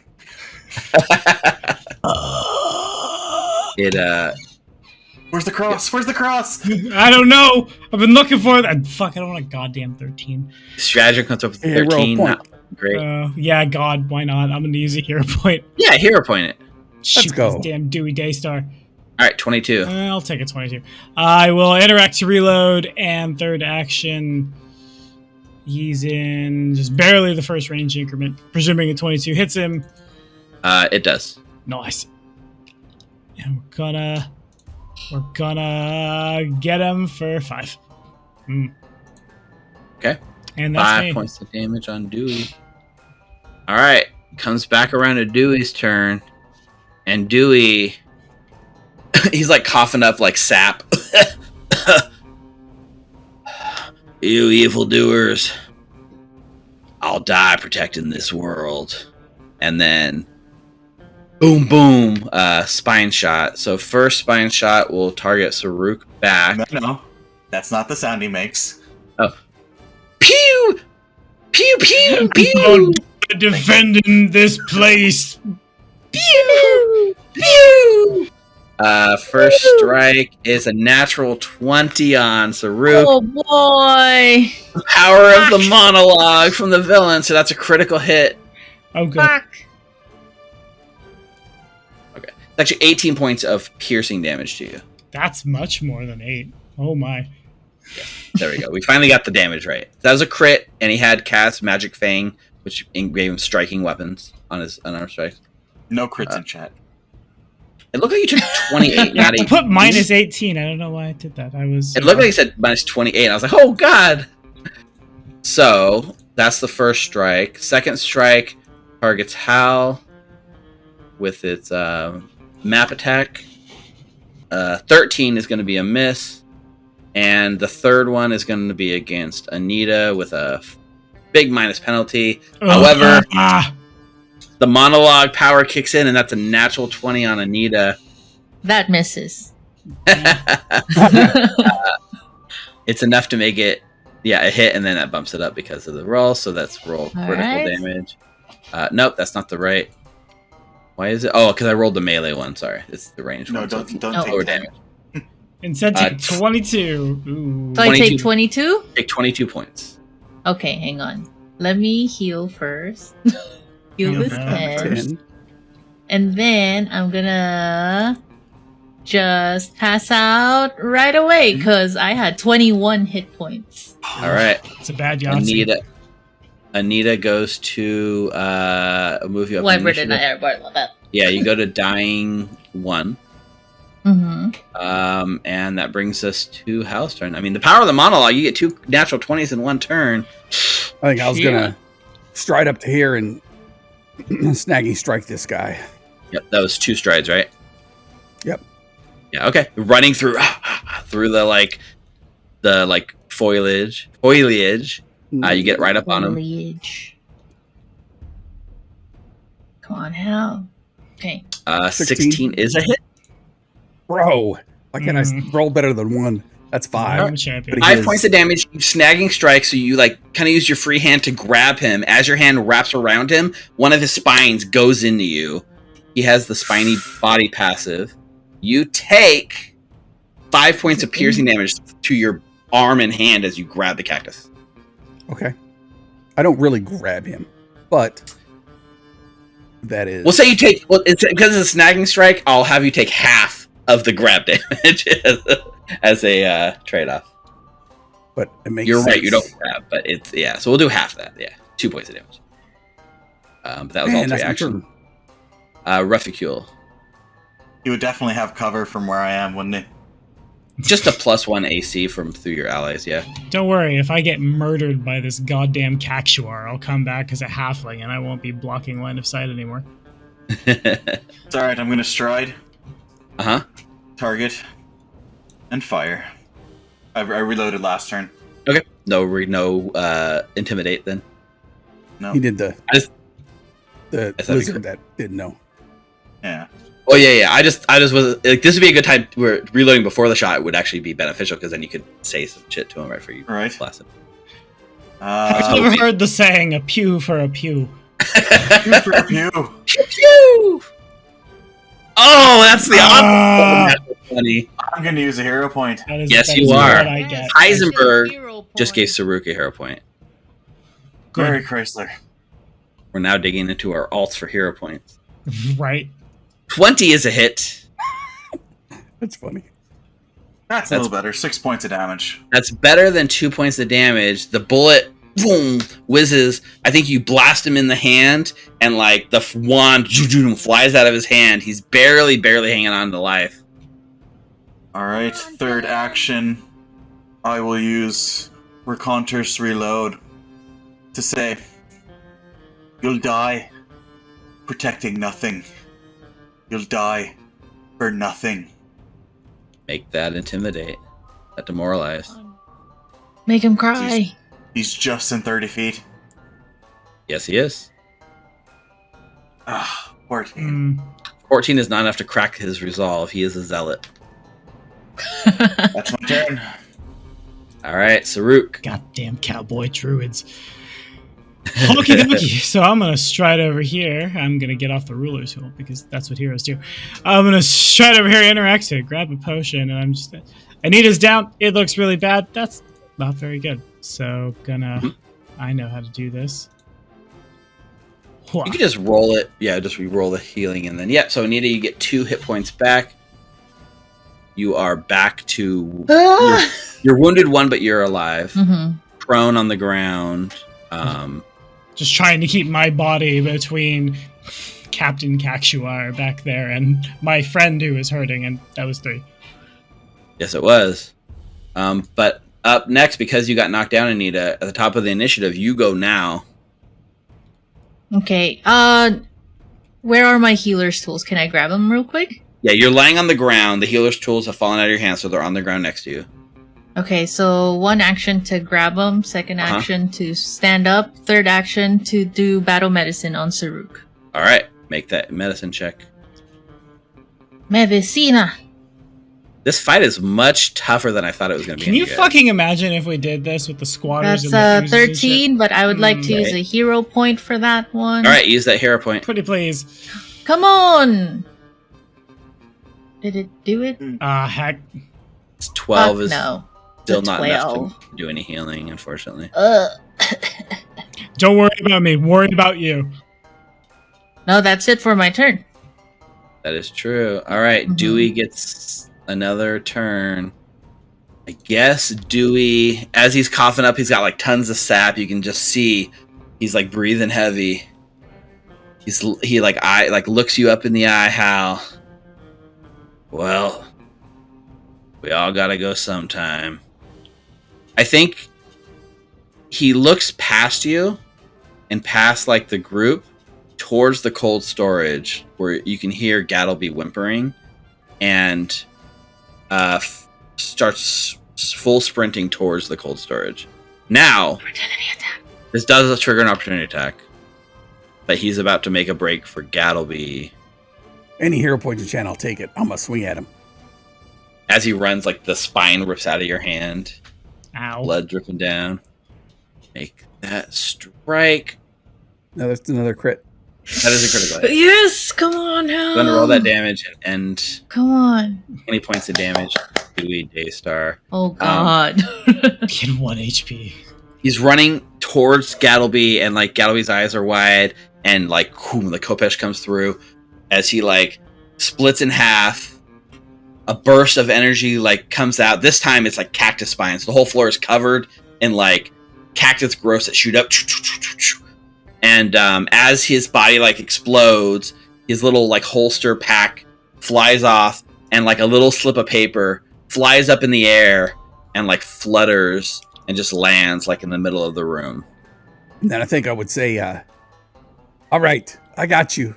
And I'll run over toward the group, and then I'll start cutting off the tail of the lizard. Yeah, you have up to like a minute to get to Wybird. Is that correct? Mhm.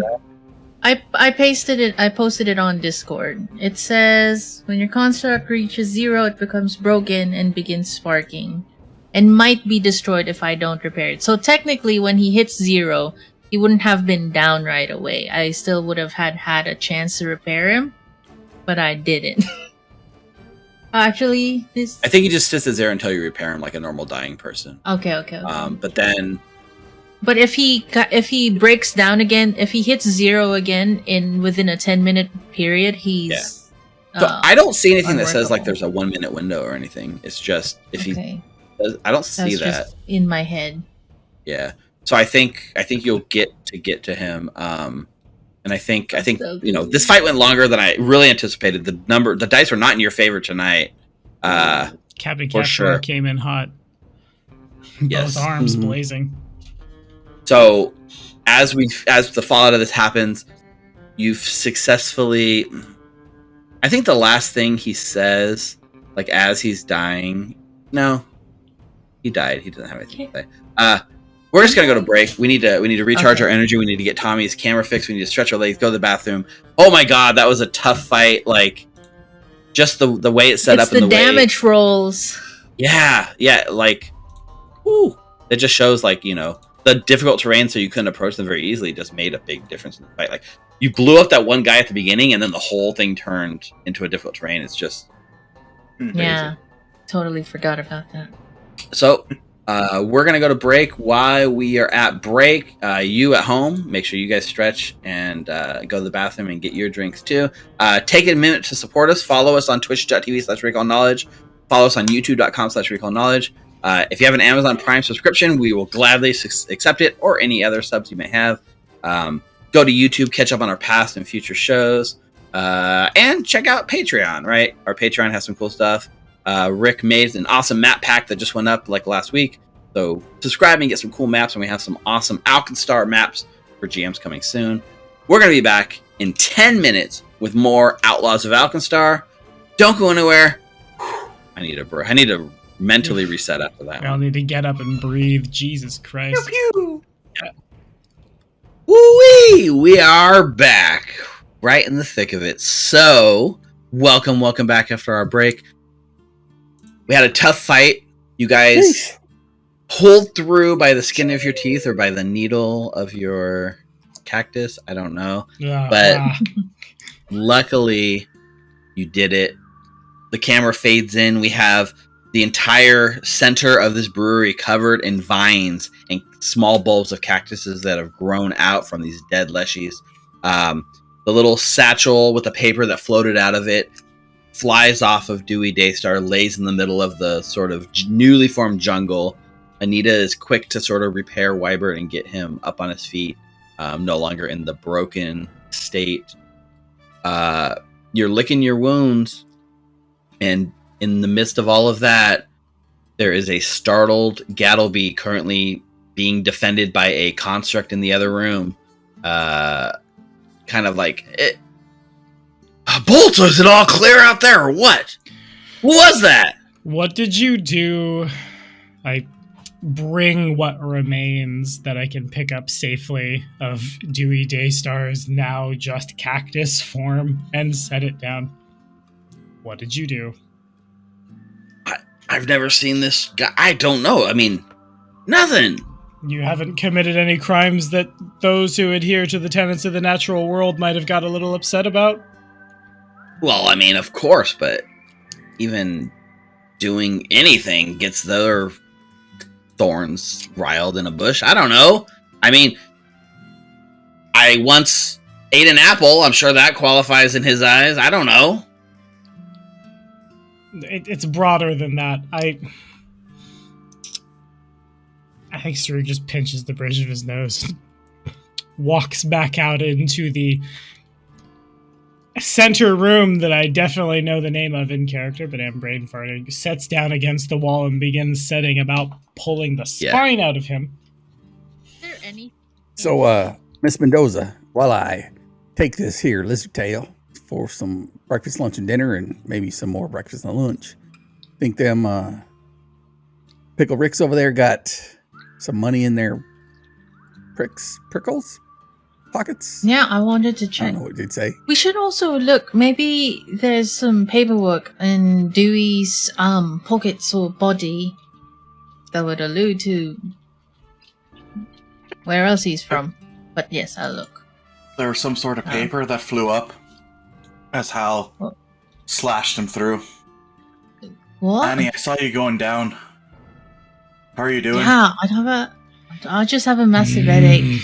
But apart from that, I just... nothing that a good night's sleep can get rid of. Refugio. Is Annie okay? She got hit by a pretty prickly criminal, but they definitely were not smooth. No, out comes the thing. Oh, you guys. Where's that damn Gattleby? Why? He's poking his head out of the cold storage looking in your direction. I told you I didn't know the bloody fella. Refu will look over towards Saruk. So in that moment, is he being honest? Just gonna roll the thing. Is he being honest? Hacha. As best as you can tell, you're pretty confident that he looks as caught off guard and flustered by this as you are. And when he says he genuinely doesn't know what this guy is talking about, you see no signs of dishonesty or deception. Let it go, Refi. I'm as angry as you are. For a ring. You almost went down. Annie went down. I'm bleeding. Hal's bleeding. You mean to tell me that's not a good enough reason? I do. If you need help, come here. I will help you. And motions to everybody else simultaneously. If there's value in it for him, and that was our job, then so be it. Then turning back to Gattleby. Next time, I understand you've hired a bunch of people who you don't know who are. Hired is a strong word there. You know what I mean.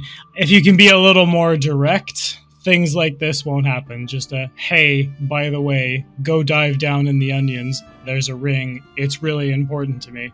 I appreciate the thinly veiled, sarcastic attempt at telling me what's what. However, I had no idea where it was until we showed up and she told me where it was. So how am I supposed to tell you where something is if I don't know myself? I thought she was just going to hand it to me. How did you know she would be here? I sort of arranged the meeting. I told her, this date, meet me there. I want my ring back. I didn't know there was going to be some... What the fuck did he say? Cleaning water or some shit? Don't worry about it. There was clearly a miscommunication significantly higher up the chain than you. We are tired. Are you ready to leave? Let's get out of here before more cactus cowboys show up. Shit. Is everyone else ready to leave? Ruffy strides up, walks over towards Saruk and Gattleby. He takes a step. You can see a step back. I step forward more and just step around him into the cold storage room, and you just hear shit fucking flying and breaking. Gattleby looks a little relieved that it wasn't focused on him. That guy's got a lot of layers to him. Let's go. Yeah, let's go. Somebody who I didn't see who did it, but somebody looted Dewey, right? The thing is, the note that you see in his stuff, it flew up and impaled on one of his spines as he died. And as you pull it off of him and just take a glance, there's a note written, presumably by his hand, and it just says, "Lovey." I guess I'll say it like Dewey would say it. "Lovey, Gattleby suffered a terrible accident. Yours, Dewey. Yes. Pew pew." But that was the note that he had written on his body. Saruk, give me a perception check. Just a general perception check, and you can include your lead on this. Nice. I will. Hua! No. Thesis statement of this evening. Meh. 12. A 12. I think a 12. I set a DC 10 for this sort of internally, so you still hit it. I think the thing that catches you the most is the word lovey. The way it's phrased, you kind of feel like it's more of a... It's referring to a person's name. It's not just he's not writing a letter to his lover or anything. Lovey must refer to a person. That is what he called them. I think. Would I consider that as Angelique Lovelace because her name is Loveless and it's Lovey? That is a reasonable assumption to make. Would you like to think that? You can think that on your own. If you want to give me an active roll and see what the rules tell me you believe, you can do that. Yeah, I think that, but I would like to get confirmation if that is an actual thing. Make a. I'm gonna reach really hard for criminal justice lore again.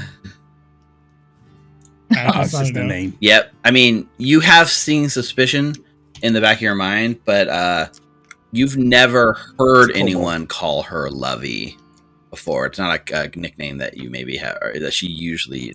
Except me. But there's a good, except for maybe you, yeah. We don't backstory spoilers. Come on, but if I can apparently, this is the case where there's that thing nagging in the back of their mind that maybe, just maybe, it was meant for that note was meant for Loveless. But if it was, what does that mean? Unfortunately, they're all dead, so there's no one to ask questions to, and so we gather up Gattleby, and we gather up the rest of you guys, and we make the sort of the sort of beeline back from the brewery back to the Barrel and Bullet Saloon. And I think along that sort of path there's a sort of lingering moment where Anita, you kind of like stop for just a second and look, and just 2 blocks from here is your old house. It's not directly on the route, but you're not far from home. And I think maybe your mind wanders for a moment. I keep to myself for a bit while we're walking. Okay. And with that, we arrive back without incident at the Barrel and Bullet Saloon early enough for the bar to sort of not be in full swing yet. There's still some early patrons. Drinks are starting. Immediately seeing you come in with Gattleby, Gattleby's like, what kind of shithole is this? Where am I supposed to do my experiments? Starts immediately like looking around. First thought in his mind is he needs to get back to work. Dunce. I mean, maybe before you do, you can go ahead and talk to your girlfriend's daughter. Phoebe's over at the bar. Looks over. Phoebe sees you guys. Immediately like looks at you, nods, sees Gattleby, gives you like one of these like head shoulder things and motions you towards the room that she's always using for you guys to have your sort of secret meetings away from the crowd. Turns to like Fawceteer and says, I'll be right back. Disappears and opens like a side room so the 6 of you can kind of come into the secret room. Closes the door behind you. Before we head in, I take Reffy to the side and just ask, I don't sound like him, do I? Like, am I that annoying? Like Gattleby? Yeah. No, right? No, he's much more of an ass. I mean, you both have the same kind of attitude toward work and everything, don't get me wrong. But, no, I don't want to punch you, but I definitely want to punch Gattleby. Alright. Stop me if I start sounding like an ass. Like, let me know so I can stop myself. 'Cause I don't want to be like that. Oh, don't worry. I'll let you know. Alright, thanks, Reffy. And then I limp into the room. Right. So Dunsmith kind of like looks. Vashon Gattleby, we haven't had the pleasure of meeting, and she reaches out and shakes his hand. I am hoping that my associates managed to get you here without incident, and she kind of questions herself as she sees how bloody and beaten everyone is. What happened, guys? Are we clear? I mean, who did this? Was it the Powderkeg punks? Saruk will unceremoniously slide the note over. Lovey. Who the fuck is Dewey? Inconsequential now. Yeah, he's Did he a prick. say anything? Who does he work for? Just Dewey? He said clean water cleaners. He's fighting for the sanctity of whatever. I know, he sounded like a zealot. But clean water or clear water? Clear water. There was some blood in my notes. Yeah, it's not in your notes, it's actually in your eye. Oh, right. Like, I need to sleep. Clearwater cleaners. I mean, they're kind of a big deal. They're definitely higher on the totem pole than the Powderkeg punks, that's for sure. Huh. Lovey. Loveless? Isn't it perhaps? Loveless? Yeah. It must be, right? I mean, it certainly makes sense that this is the kind of people that Muglin would hire. Did he...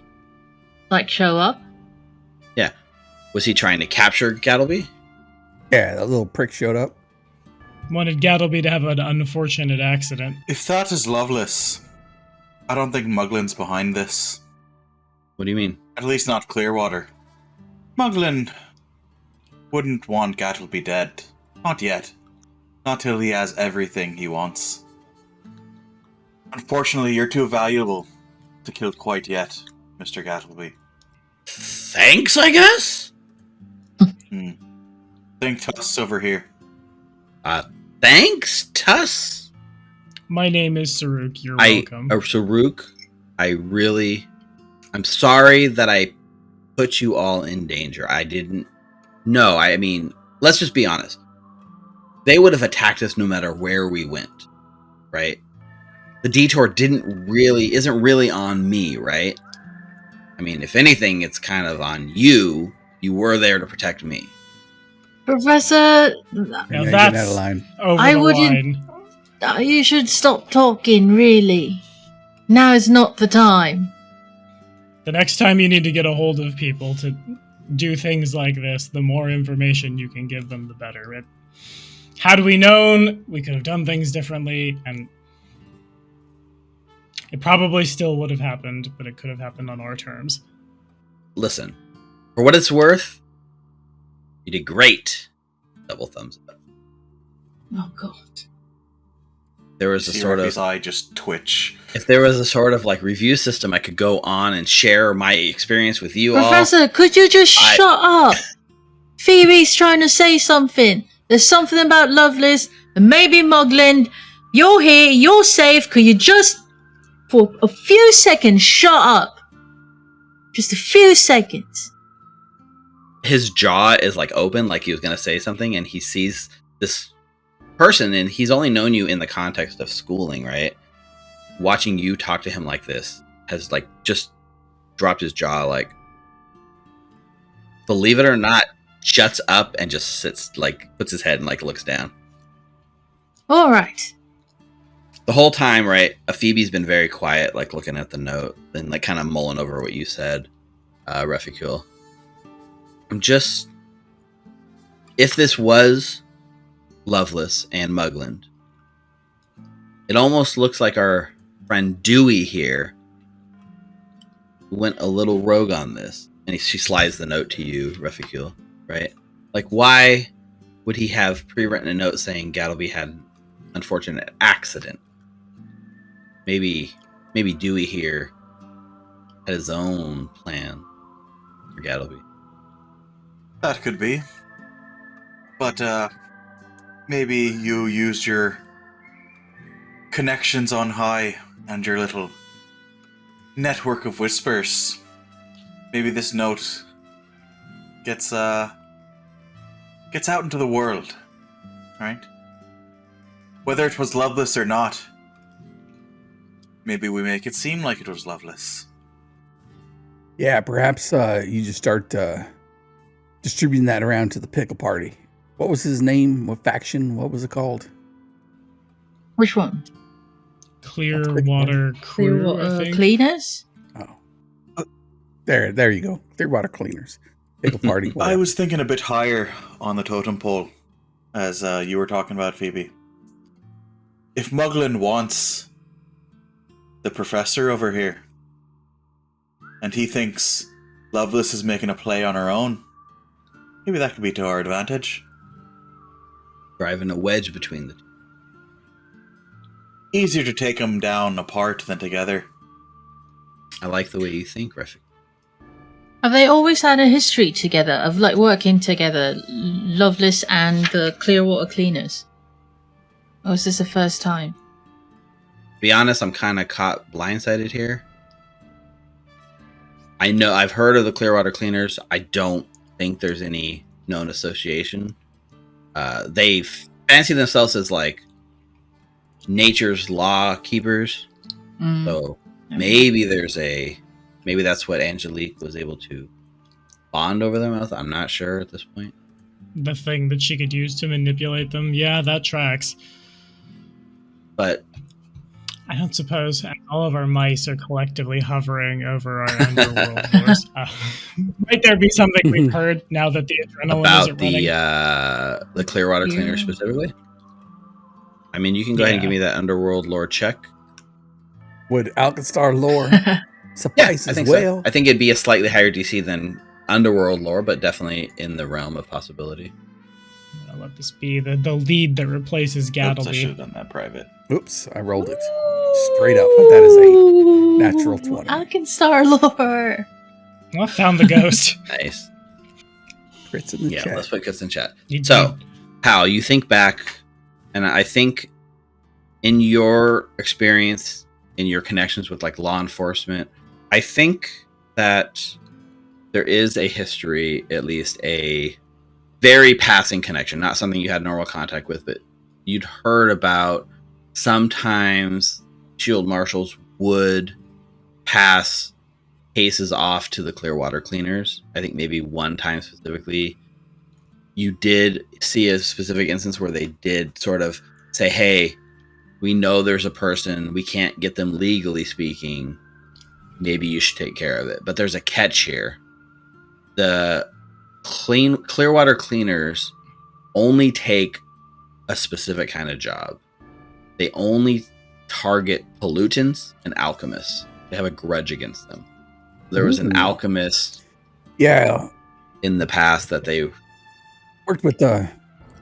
These guys are kind of like bounty hunters. Like the force is usually a little too busy, so they give a little, hey, can you track down this person, that person? But oddly enough, it's like people who, and he looks around and thinks about the black lung that Saruk mentioned earlier and says they just trying to clean up like pollutants and alchemists, people who dirty or even more dirty.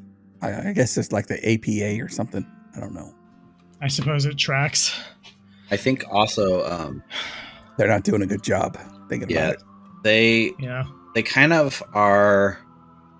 I think in the instance, that case that you heard of back in the day, there was an alchemist that they were tasked with. Basically, they were asked to bring him in, but in their mind, they brought him to justice, which meant all they brought in was a corpse. They were asked to bring him in alive. They decided this person needed street justice. So they fancy themselves a bit above the law in a way. They think themselves more important than maybe they really are. Yeah, maybe. They get leads from the law, and they take it a little bit too far. You know what I mean? Their name is cleaners, and probably 9 out of 10 times they actually do some cleaning, if you know what I mean. Indeed. So good thing your professor there got himself with a group that could take care of him, Miss Mendoza, because had we not been around, he'd have been floating down the Estradi. Phoebe looks at Gattleby and says, It's still early. This is very important. I need to know, Professor. Is there a copy of your formula out there somewhere that somebody could find? And Gattleby kind of like laughs. I've only got it written down in one place. The old noggin. And he knocks on his own head. That's the only copy. I wouldn't write it down. Not until it's perfected. Phoebe is like, all right. Guys. I think we've done it. This is a celebration time.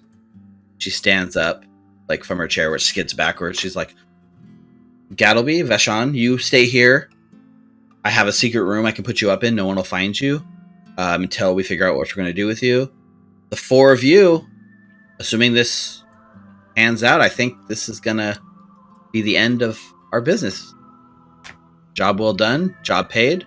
Let me go get you your payment and a bottle of whiskey to celebrate. And she leaves the room, leaving the 5 of you in there. Like we're free? Refuge. Yeah. What does it have? Do you have any more of that whiskey we found in that old place? You know what? I've got a few bottles up in my room. All right, let's go. Why don't I bring it down here? Maybe we all have a drink away from everyone else for a moment. Okay. Yeah, that would probably be best. And I'll go get the bottles from my room. Mm-hmm. I have, I think, 3 left. Okay. I'll bring 2 down. You're bringing it back to that secret meeting room. Mm-hmm. Okay.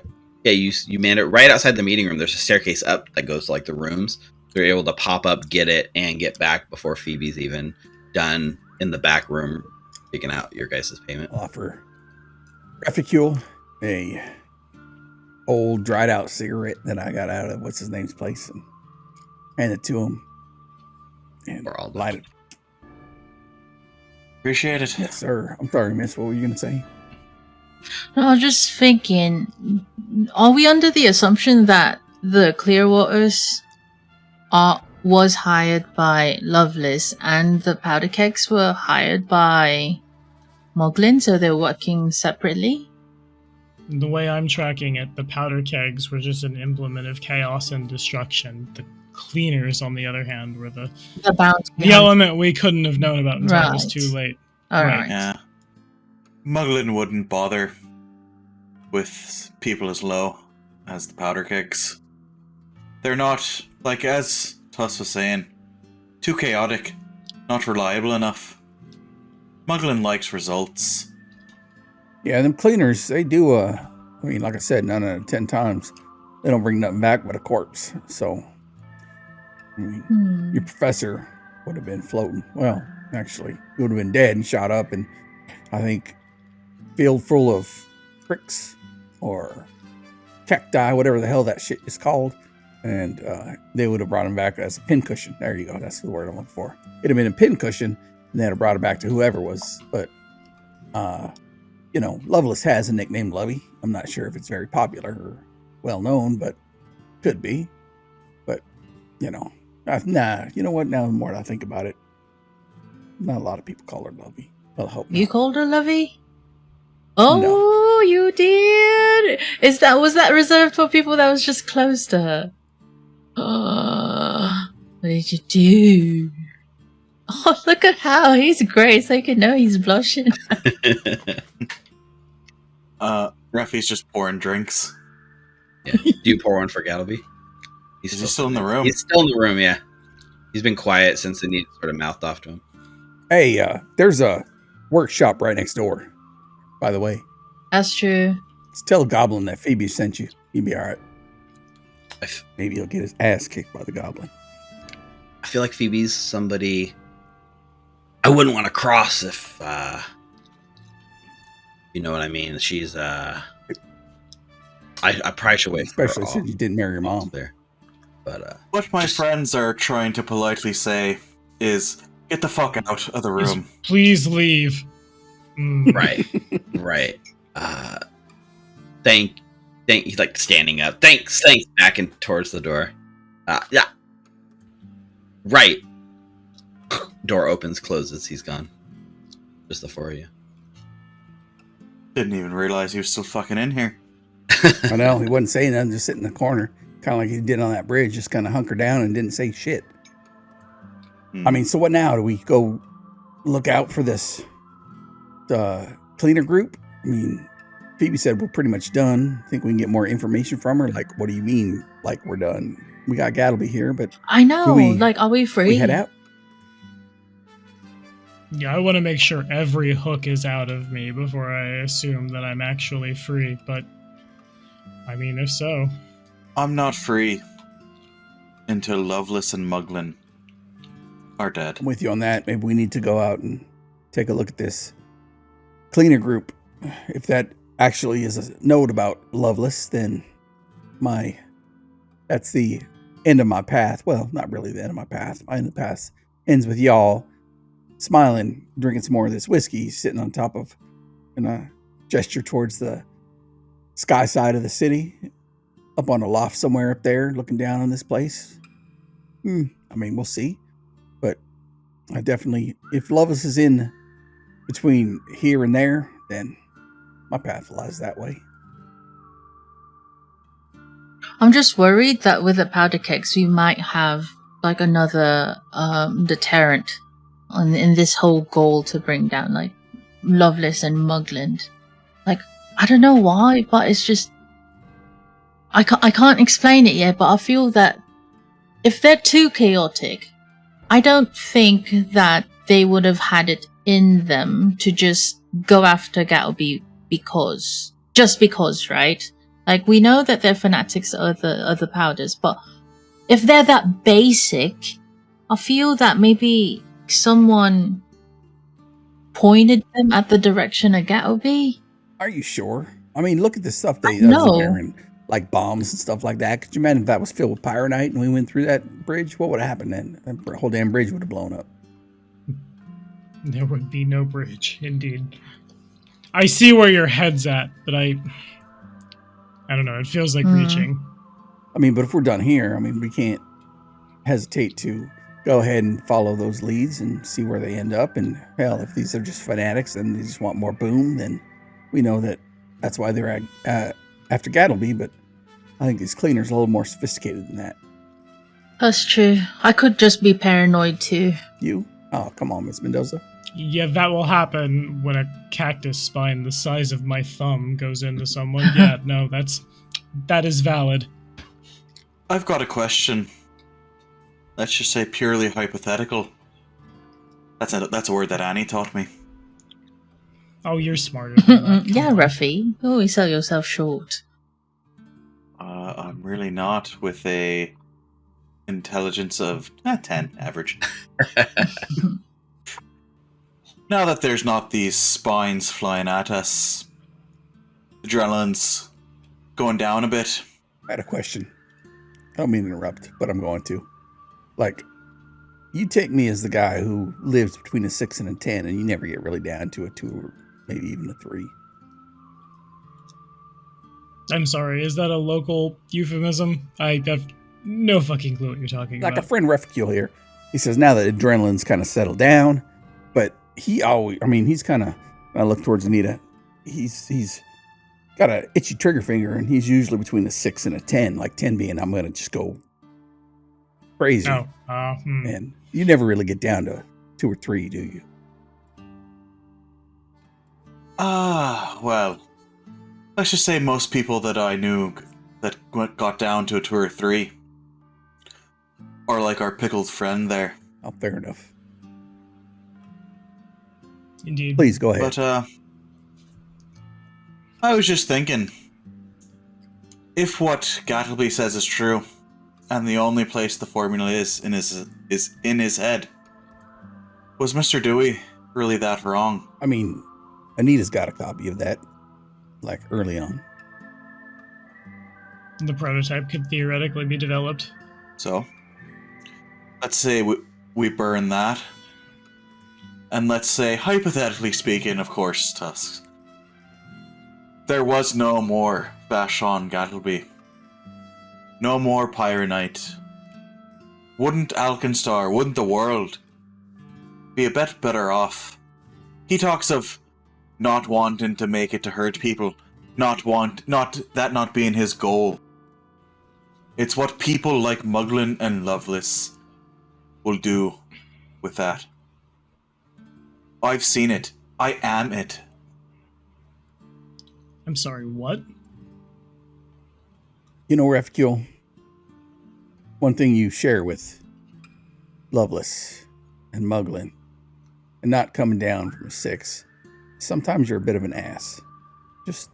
This is objectively true. And we'll circle back to what you just said, but if Gattleby meant what he said about wanting to use Pyronite strictly for the betterment of sentient life, then Majagua, forgive me, he should grow a spine and learn to defend these concepts and learn to apply them. Because, okay, let's say we never existed. Gattleby's dead in the Ustrati, the formula is burnt up somewhere. I give it like 5 years before someone else in this city or another city or who the fuck knows where invents something else. It is the nature of humanoid kind to want to progress things. So, no, I don't think it would be the better idea to just off him or some devil's advocate. Now no one gets the big shiny thing, whether or not the bad people get it. The problem is good people don't know how to use it. I think I would reach over and, like, put my hand on the crook in Saruk's arm and then look towards Refugule and look back towards Saruk and say, but as long as I've known Refugule here, he's been more right than wrong. What are you driving at? I'm not saying we should off the guy. I agree with you, but I mean, we've been traveling around a few weeks together, and he's had some hunches, and he's had some ideas, and he's had some crazy thoughts that put him around an 8 or 9. But most of the time, he's in the right direction. The right direction can still miss the target considerably. I agree. What would you do? Okay, let's point the hypothetical your direction. What's your As far take? as I'm concerned, Gattleby's and, walking the other way down Main Street. He's behind us. We move on. I look at the reficule and say, good luck taking that really young recipe she's got and getting rid of it. If you can sneak in a room, she's probably got it burned into her mind with all them X's and O's and squares and stuff, just going through her brain. She's smart enough; she can recreate that herself. Anyways, just looking at that thing one or two times. We need to take what this is, and y'all said you were set up by Lovelace, and Reficule's got something here for Muglin. He knows him best.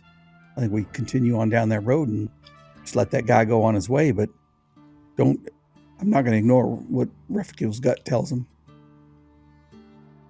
I think at the end of that sentence, the door opens and in comes Phoebe with a tray, 6 glasses, a bottle of whiskey, and a huge sack tied to her hip.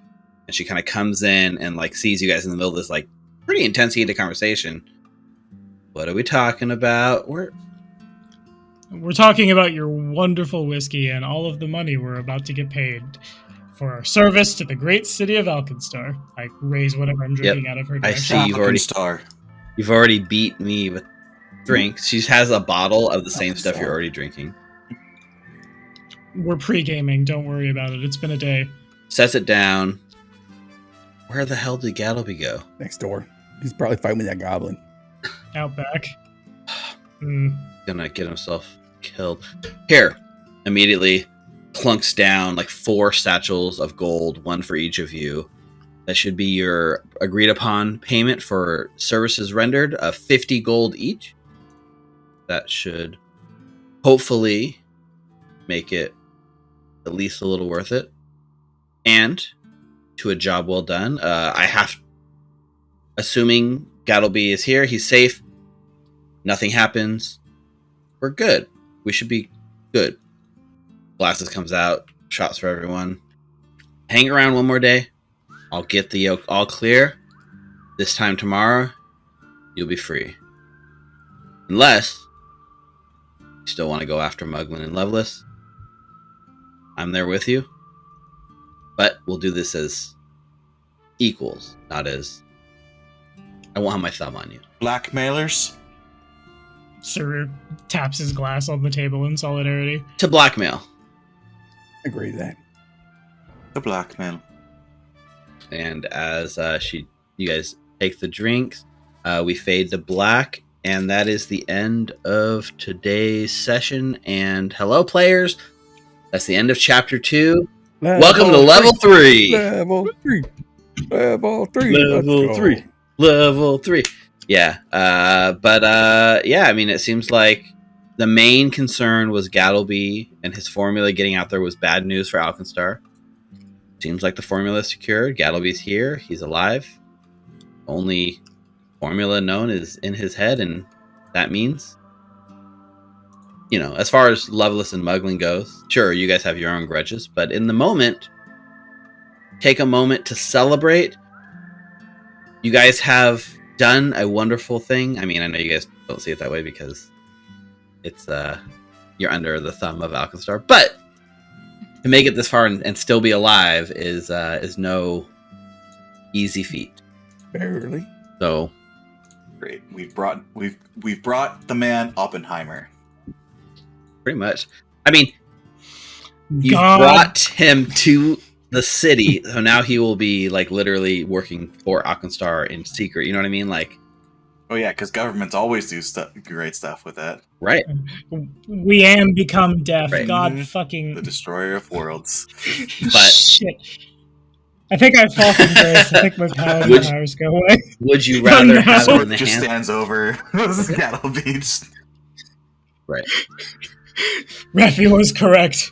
It will be quick. But as far as the session goes, I think we're a little over, but the fight went longer than I thought. So that is gonna do it for this week. We're gonna level up to level 3 right after this. So if you guys have any questions about your options, level 3. There's no rolling for hit points in Pathfinder. You just get your hit points, which is cool. You need them when they sick goddamn cactus cowboys on you. Mhm. Also, the loophole for Dewey, in case anyone's wondering, why does his magic work? It's because he's primal magic, and primal magic has a loophole, sort of, in Alkenstar. Hal's got primal magic. There you too. go. There you go. In the original Alkenstar lore, they talked about how primal magic worked to some extent, and it was bolstered by the Ostrati River. But primal magic was a very different thing in 1E than it is in 2E. Yeah, that was just called wild magic, and now it's Exactly. Like, so there is this weird lore thing. At least that's my headcanon for why his magic worked. He's still got a bunch of wild surges, so that was fun. All right. That's going to do it for us this week in Alkenstar. Big thanks to Ninna, Richard, Ricardo, and Tommy for playing with me. It's been fun. As always, welcome to level 3. Before we go, huge shout out. We can't forget the number one people that make this happen, our patrons. Woo. Thank you. Yes, thank you. We're in a new month, so we're in August. Thank you all thank our patrons. Big shout out, David Sims, Jason Irvin, Mikkel Walt, Mark Paquette, and Sandra Wagner. You guys are awesome for supporting us. You can be on this list too. Head on over to patreon.com/recallknowledge. Get access to Rick's map packs that he's been releasing. He's got a new one up with a couple, like 2 map packs so far for our patrons. We got more coming every month, right, Rick? More Alkenstar. Just finished up one yesterday. Steve is reviewing it. Make sure it is copacetic for what he might use. Yeah, it is, right. And you can join these people with access to that maps, and more importantly, access to our cool sort of Discord where we're always chatting with them. Like, you know, most of these people are running Alkenstar themselves, so they're able to chat with us and each other in ways to improve their own game, which is cool. And our Bastion Session 0. And our Bastion Session 0, our Patreons have access to that, and it will never be made public to non-Patreon. Go check it out. Yep. Big thanks also, Molten Hosting, for providing our server hosting and making it so easy. Those guys are So hot. hot. They're so hot. Not cold. Reality can be whatever they want it to be. We brought Infinity Stones into the multiverse. Use the referral code RecallKnowledge. One word. It's one One word. word? Really, One word. it is. Cool. One There's no word, space. Stark. For your first month free, check them out at moltenhosting.com. Do you guys have any other last minute outro shout outs you'd like to give? Level 3. Level 3. 3. Level Yeah, 3. you said level 3, and my brain We went have, to the we loop. have and one I'm just very like important doing thing math. that needs to happen before we sign off. Dance party? Ninna, let's hear those horse noises. Oh, God! Ah, no! Everyone that was in chat with us tonight, Wiffle Possum, Ugly Weirdo, I'm just scrolling back up, Links, I watch Twitch, I'm sure there's more. You guys are awesome. Thanks for hanging out with us on Twitch. Ugly Weirdo, welcome to the Recall Knowledge group. Right? Wiffle Possum, welcome to the Recall Knowledge. So, we'll be back next Wednesday, August 10th at 7 o'clock p.m. to play through the next episode of Punks and a Powderkeg and the start of Chapter 3. Goodness gracious. Until then, stay safe, stay healthy. And remember to take out all your no way, aggression really. on the Welcome walk-in to- freezer. No way, really. We're moaning. Oh, Hang on tight, we're going to throw a raid, and we are... ASMR. Man, you made me choke on the horse noises.